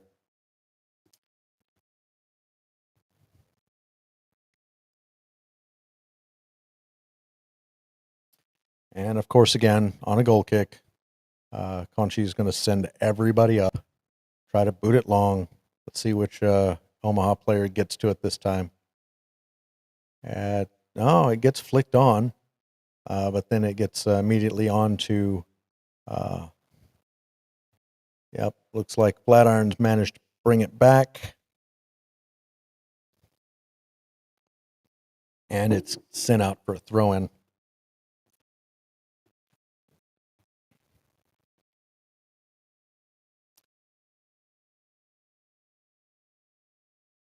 Yep.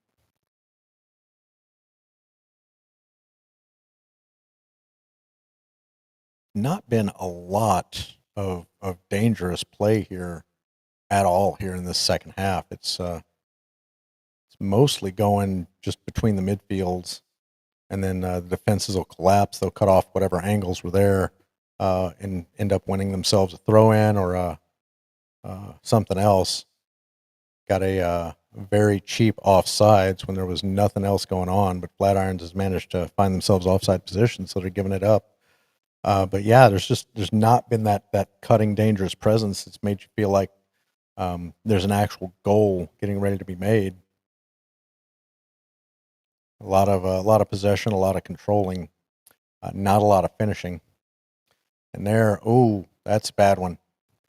Ball given up in the attacking third, and almost a good scoring opportunity if it wasn't for a couple of Omaha players there tracking back.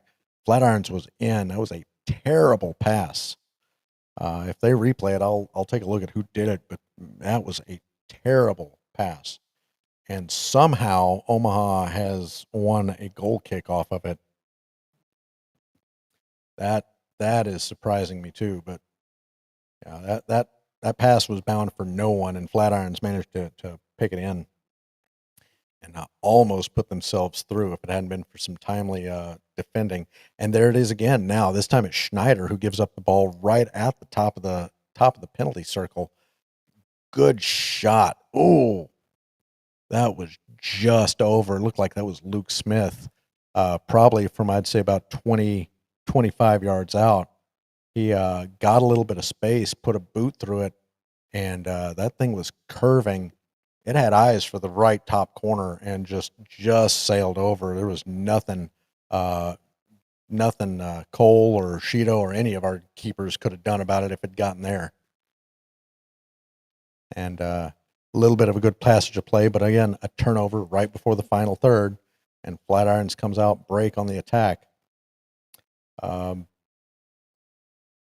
trying to, I don't know, I guess he needs a hug or something maybe, but he was all over his man, gives up not Bronick, that was Holt, I'm sorry, but was all over his man, ends up giving up a foul right at the midfield area. Man.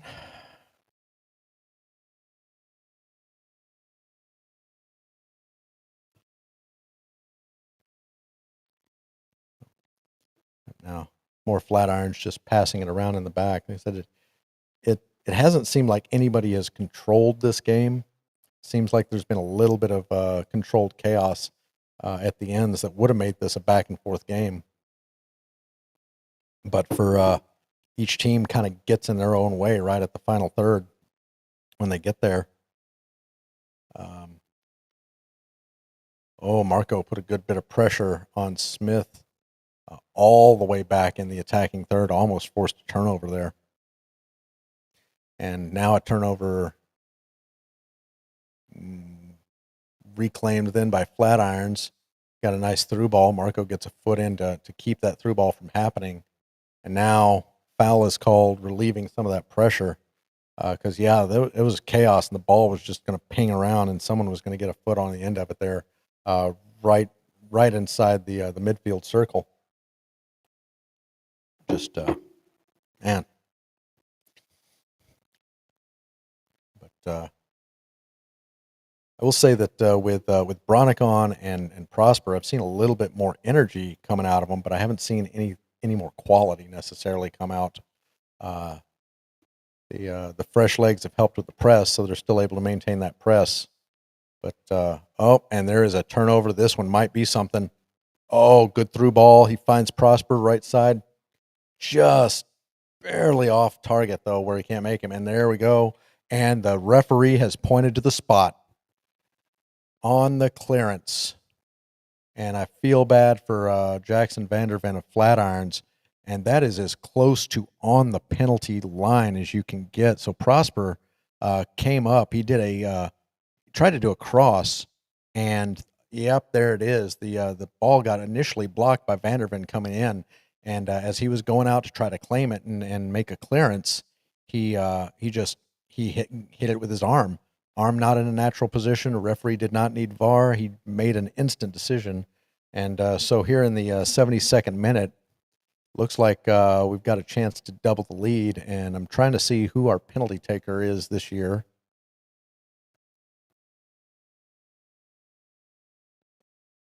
And it looks like it is going to be Gallardo. Looks like Joe is going to be our designated penalty taker when he's on the pitch. Set the ball down, backing up, and him versus Conchi.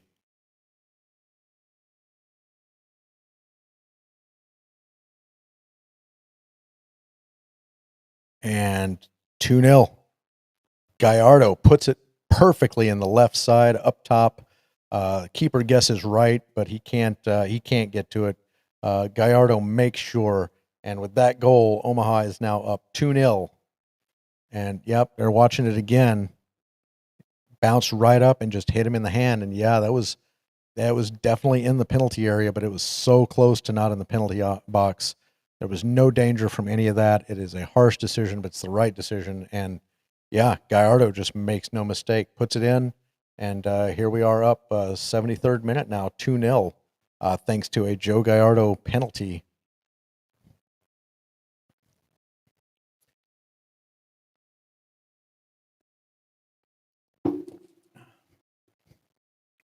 It was a really well taken penalty. I'm glad to see him get on the score sheet. He's been relatively quiet tonight. Hasn't had a whole lot of attacking presence. He's been there in the midfield. He's helped kind of gum up the works, but hadn't really contributed too much as far as the forward passing or play or anything else. But man, when we needed him right there, the League One Finals MVP, putting it on the board. Now another gumming up the works in the midfield forces Flatirons back as they're trying to regroup and maybe cut into this lead.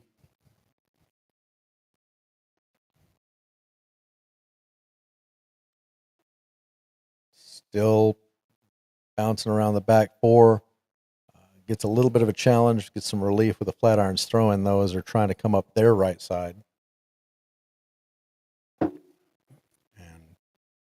long throw. Bounces around. Flatirons had a chance at it, but it ends up getting cleared away. Marco getting there first. There's a Flatirons player down on the right side, their right side of the pitch, and referee finally calls a halt. Go over and see what's going on with this one. It looks like they're getting into the desperation long ball, try to beat them. Not that they haven't been doing that a lot this game, but now just not finding any paths to the midfield that aren't full of white shirts, and that's good. It means that we're staying disciplined, we're staying in our positions. Have seen a couple of deflections and caroms though that could have proven dangerous. In that, sometimes better to be lucky than good kind of way.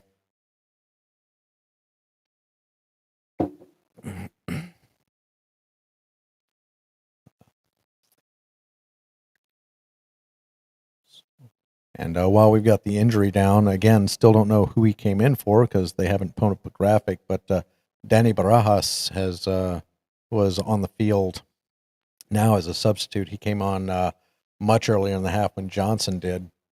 Just now getting a chance to see who that was.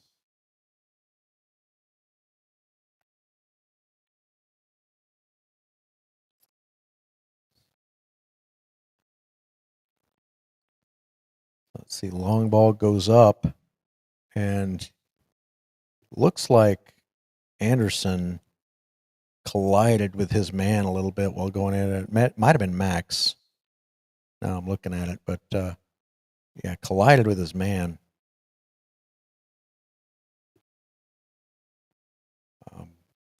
But looks like he's up now. He's okay. He's gone off the pitch for a second until the referee waves him back on. And throw in the final third there for Flatirons.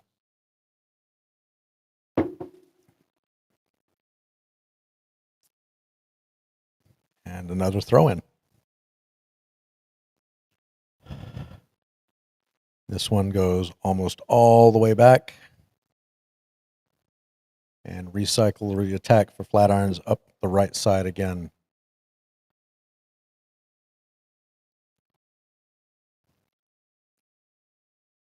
Now back to the left side. Again, cannot find a passing lane through, cannot find good movement there. White shirts everywhere that ball seems to be trying to go.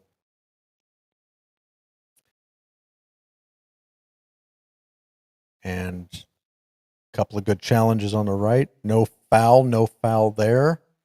Flatirons manages to take the ball back, even though no foul there. Wow. Omaha, a little bit frustrated. Looked like took out one of their players. Ref says fair play, play on, and we end up getting an Omaha throw in. Yeah, that was a very weird sequence of kind of two back-to-back fouls from Flatirons, and then all of a sudden looks like we put our hand on the back of one of them, pushed them, and ref said play on. So I'll take it,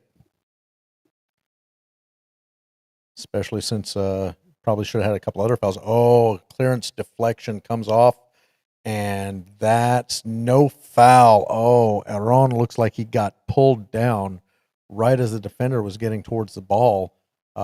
Referee, I guess, said that defender was on the ball first. So, and I don't know, some of these referees, they're kind of just letting them play here. Looks like not really calling a whole lot unless it absolutely has to be called.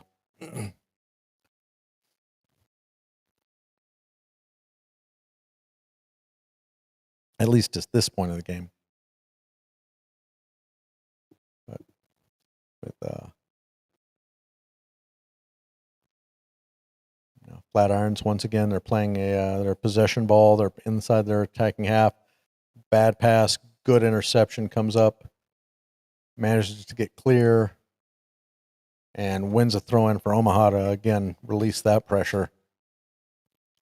Just that final ball for both teams just does not seem to be going,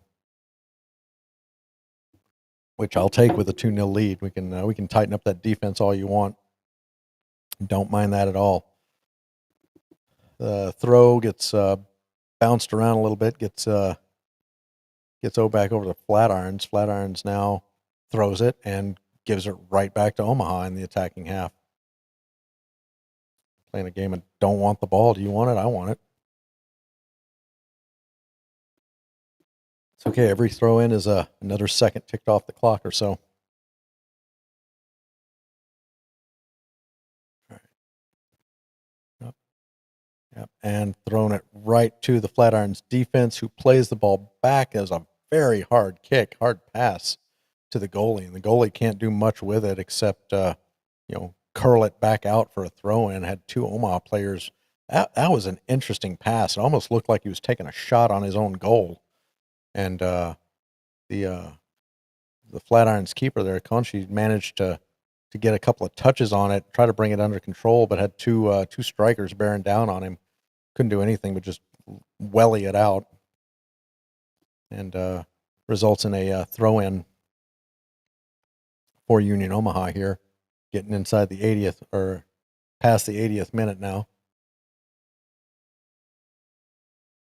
And off the throw in, oh, Luke Smith with some very good skills, balance, manages to toe the line, and Brent Kalman just was having none of it. He steps up in front of him and forces the foul.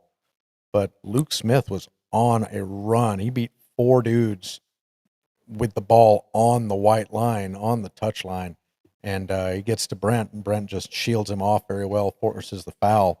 And here comes Jensen's going to take the free kick out of his penalty box to spend a little bit more time. We won't call it wasting time. That's Shido is a master of that dark art, but we will call it a way to bleed the clock a little bit. Here goes the long kick, and yeah, flicked on, but immediately to Flatirons. Flatirons just wellies it right back, hoping to get somebody to get something on it. Holt gets to it first, and yep, just knocks it out of touch. So just inside the half line, Flatiron is going to have a throw in, and they throw it immediately back to Omaha, who can't control it and gives it immediately back to the Flatirons. Like, yeah, it's like nobody wants the ball right now. I don't know what this game is. And looks like a foul going to be given on Holt for pulling his man back. And yep, that's going to be a yellow on Anderson. And he did. He put both hands on the guy. He gotten beat. There he is. And yep, he gotten beat. And he literally just spins him and grabs him back. That should be a yellow card all day long. And referee was busy talking, so he's going to have to take the kick back again.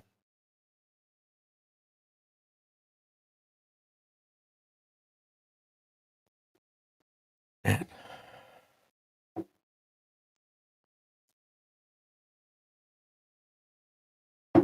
so free kick for Flatirons.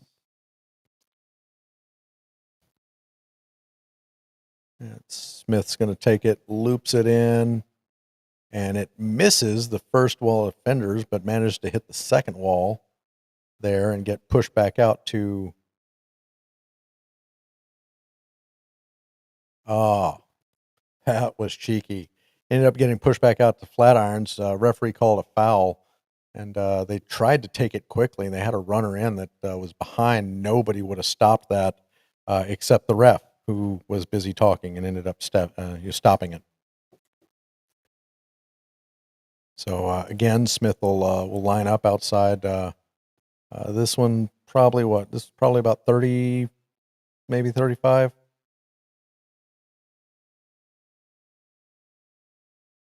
And dead center chips it up over. Got a flicked head on it, and it is in. The defense has collapsed, and Flatirons FC has a lifeline. Looks like they're going to credit that one. Looks like Sean Anderson. Yep. Smith puts it up, gets a flick on it, and Anderson is right there. He's beat his man, and he gets a great header on it. There was nothing that Cole could have done about that. But as a beautiful free kick, beautiful goal. And yeah, it looks like Raymond Jackson there on the flick on the assist. But yeah, and so here we are. The lead is now cut to 1. Yep, Sean Andrews credited with the goal there in the 84th minute. And now it gets to do we start ruining those missed opportunities and all of those chances in the final third and the inability to actually take advantage of this. We've got 6 minutes, 5 minutes, maybe a little more, plus stoppage time to try to make sure that we don't regret all of those misses.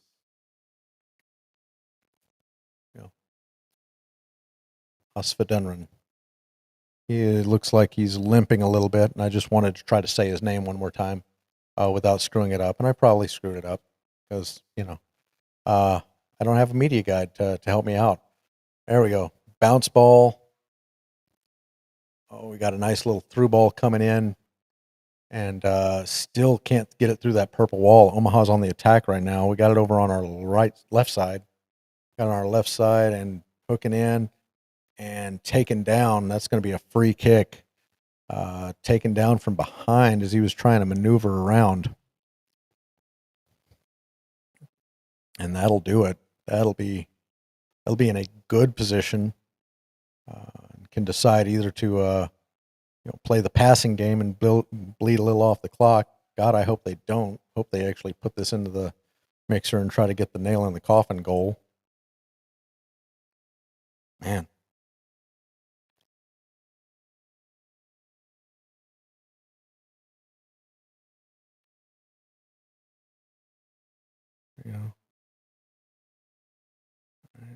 Lining up, take the kick. Everybody's ready.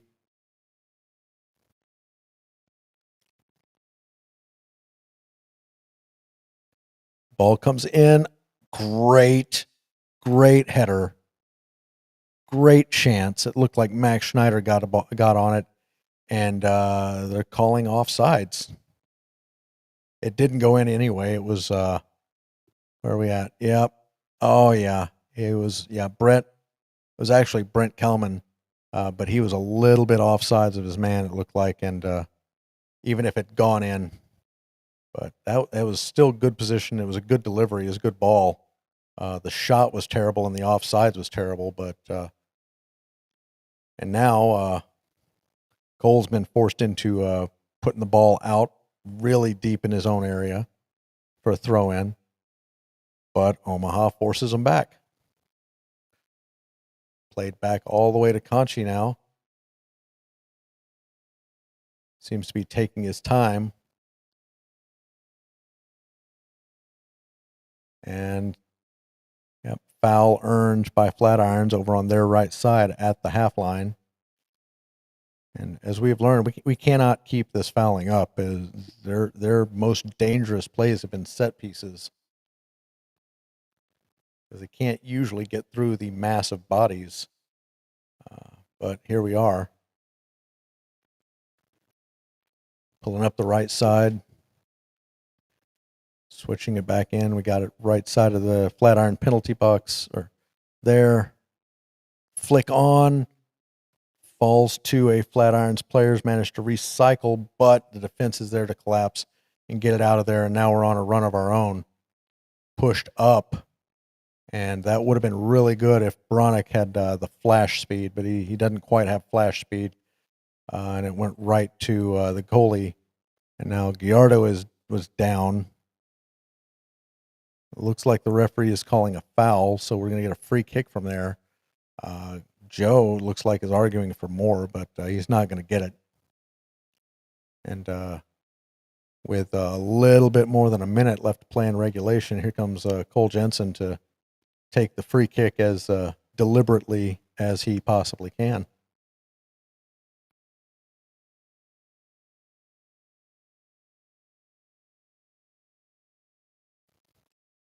And long ball played up. Finds a friendly head, but then finds an enemy foot and gets popped back out.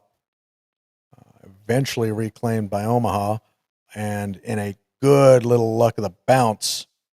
Oh, that cross! We had a good cross. Looked like Anderson got a good cross. Holt couldn't, or Bronick couldn't get to it. Prosper couldn't get to it. It was a little bit early in its delivery for the guys to get there, but a comedy of bounces kind of got it to him over on that left-hand side, and he managed to push it up, and he delivered a good ball in. We just didn't have the players there with the speed or the position to get to it.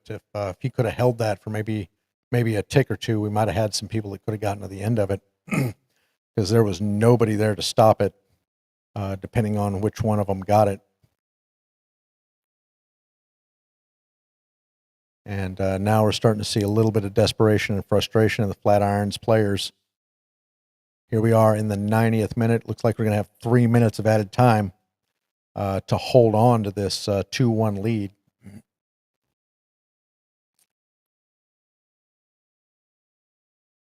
And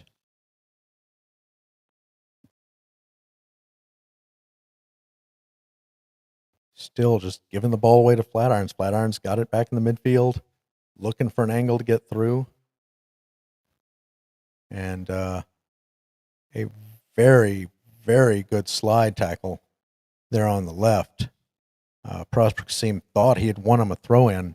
It looked like it bounced off him and then bounced off the Flatirons player and then went out into touch. But no, referee's saying nope. It's going to Flatirons.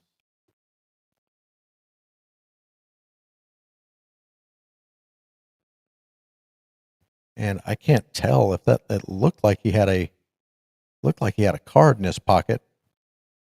I know he was writing something down, but I'm not sure if we'll have to see. I'm not sure if Prosper may have gotten carded for saying something, but yeah, I can't tell why he had his card and his pen out. Didn't look like he showed a card, but you never know with some of these refs. Here comes the free kick cross in. It's a very good, well met by Brent. Prosper tries to clear it. It's a little bit blocked, but that ends up being good for him because he can get control of it.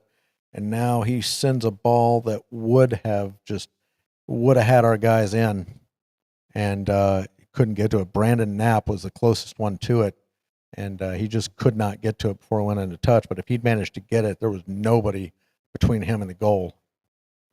And here we are playing pinball again. Final minute, looks like, of the injury time. Back on the attack from the left.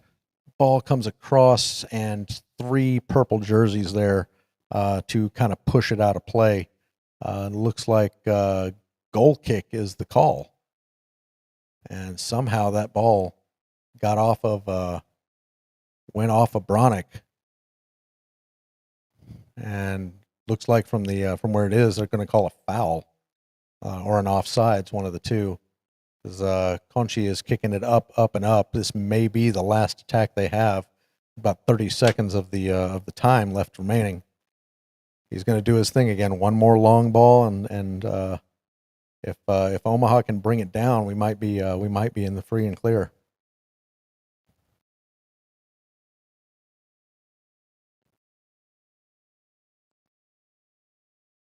And here we go, long ball by Conchi.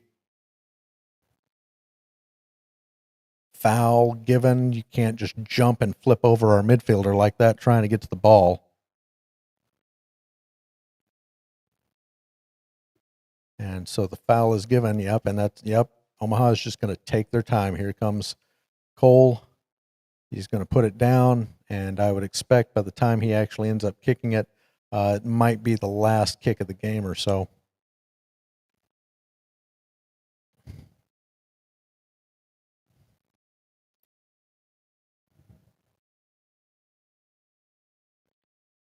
Now the assistant referee has said that he wants to have a word with the center and see what they're saying. It looks like a card. I can't tell if it's a yellow or red. It looks like a card has been given to the he's not leaving, so I assume it's yellow, but it looks like a card's been given to the bench over there for Flatirons. And there goes Cole Jensen's free kick. Long. It goes out of play for a throw, and it looks like we're going to keep playing for a little bit until the ref has decided that we've had enough. There's the ball. There it is, and there's the final whistle. Finally. It looked like a game that we were going to coast to, that we were going to be easy on, but that's it. It's over. We have our first win.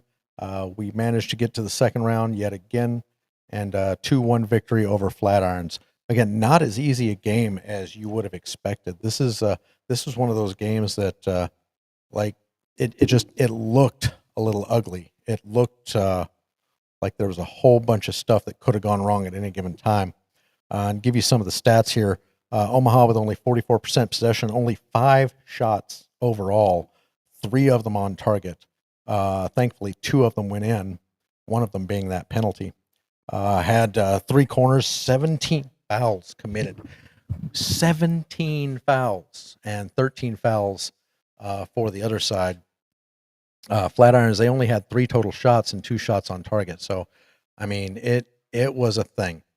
So if stay with me here for a second, and I will be right back and we will talk a little bit about the end of the game.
So, yep, there we are. 2-1, full time. Um, First time ever playing Flatirons, first time playing out at Golden. And like I was saying, the stats don't scream like this was a great game. It was a lot better of a game than we had down at Greenville. I cannot argue that.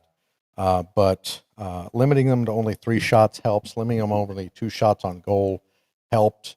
Cole Jensen could not have done anything with the shot that came in off of the corner or off the cross free kick that kind of bounced over. There's not a lot of stuff really that you can say. The defense played a lot better, and I think that was kind of the more encouraging piece tonight. Is defense played a little bit more compact. They played a little bit of communication. They didn't really let a whole lot happen until that free kick and getting beat by that run.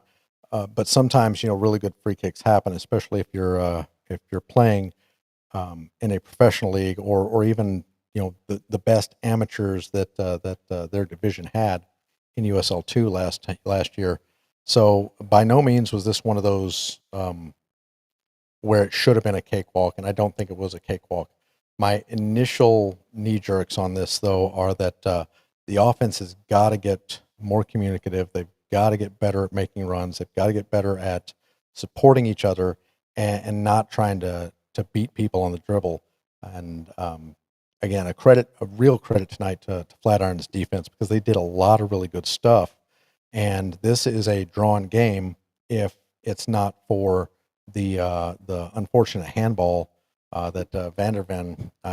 Again, it's the right call. You shouldn't have your hand out that far, but it's really harsh considering there was no actual threat to goal at that time. He had that ball pretty much under control and was getting ready to clear it. But you can't make the referee's mind up for him like that, and that was a pretty clear penalty. But if it's not for that, the attack seemed impotent again, and I don't know what's going on with that. I know we miss Lagos. I know we miss his creativity and his playmaking ability and all of that. But Aaron has shown flashes of that. He's got to be able to step up. He's got to be able to, and even if he's not doing it himself, he's got to be able to lead the rest of that forward line.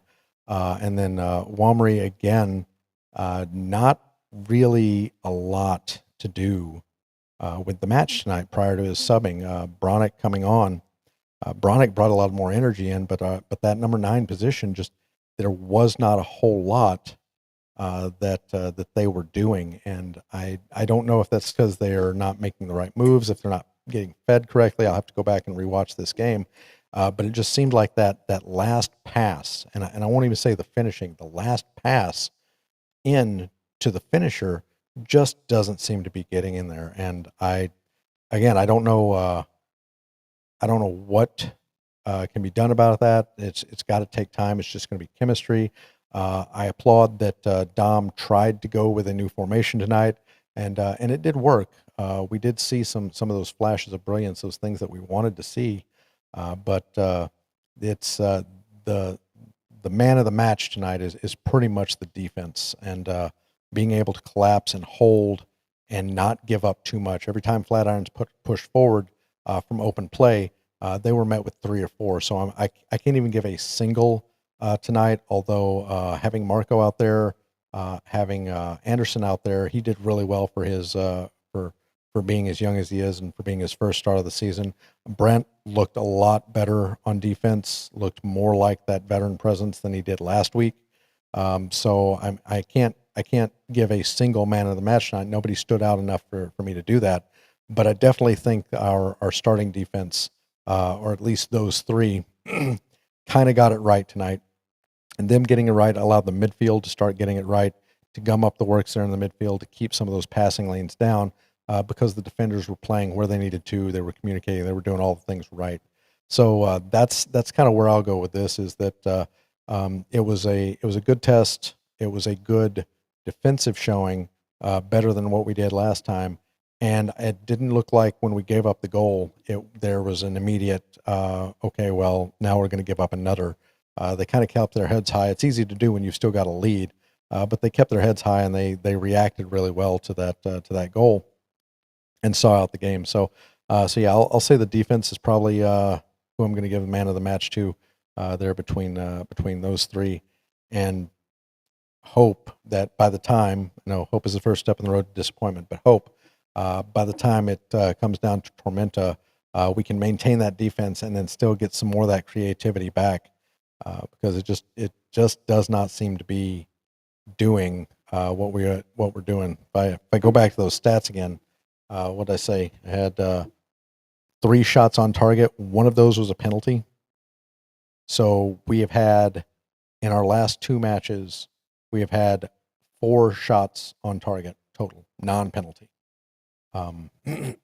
And that's what I'm concerned about more than anything else. But it is still a young season. We'll gel, we'll grow, and in Dom we trust. After that, again, 2-1 Omaha Flatirons. We're moving on to the second round. We'll be taking on Des Moines Menace on April 2nd. That one should be a 7:30 Central start time, unless there's a change. That's always going to be a good road trip. So if you guys can get down to it, get down to it. If not, I'm pretty sure that Parliament will be doing a watch party at Rathskeller again, and you can just enjoy everybody's company there. Thank you for bearing with me. Thank you for the growing pains, the technical glitches, the things that I know need to get done, need to get fixed, for making this broadcast smoother. But thank you for allowing me to be on here, listening to me for a while, and letting me get this right. So with that, Ranting Blue Penguin, Tim out. Viva Buos. Good game tonight. We'll take the win anytime we can get it. Take care.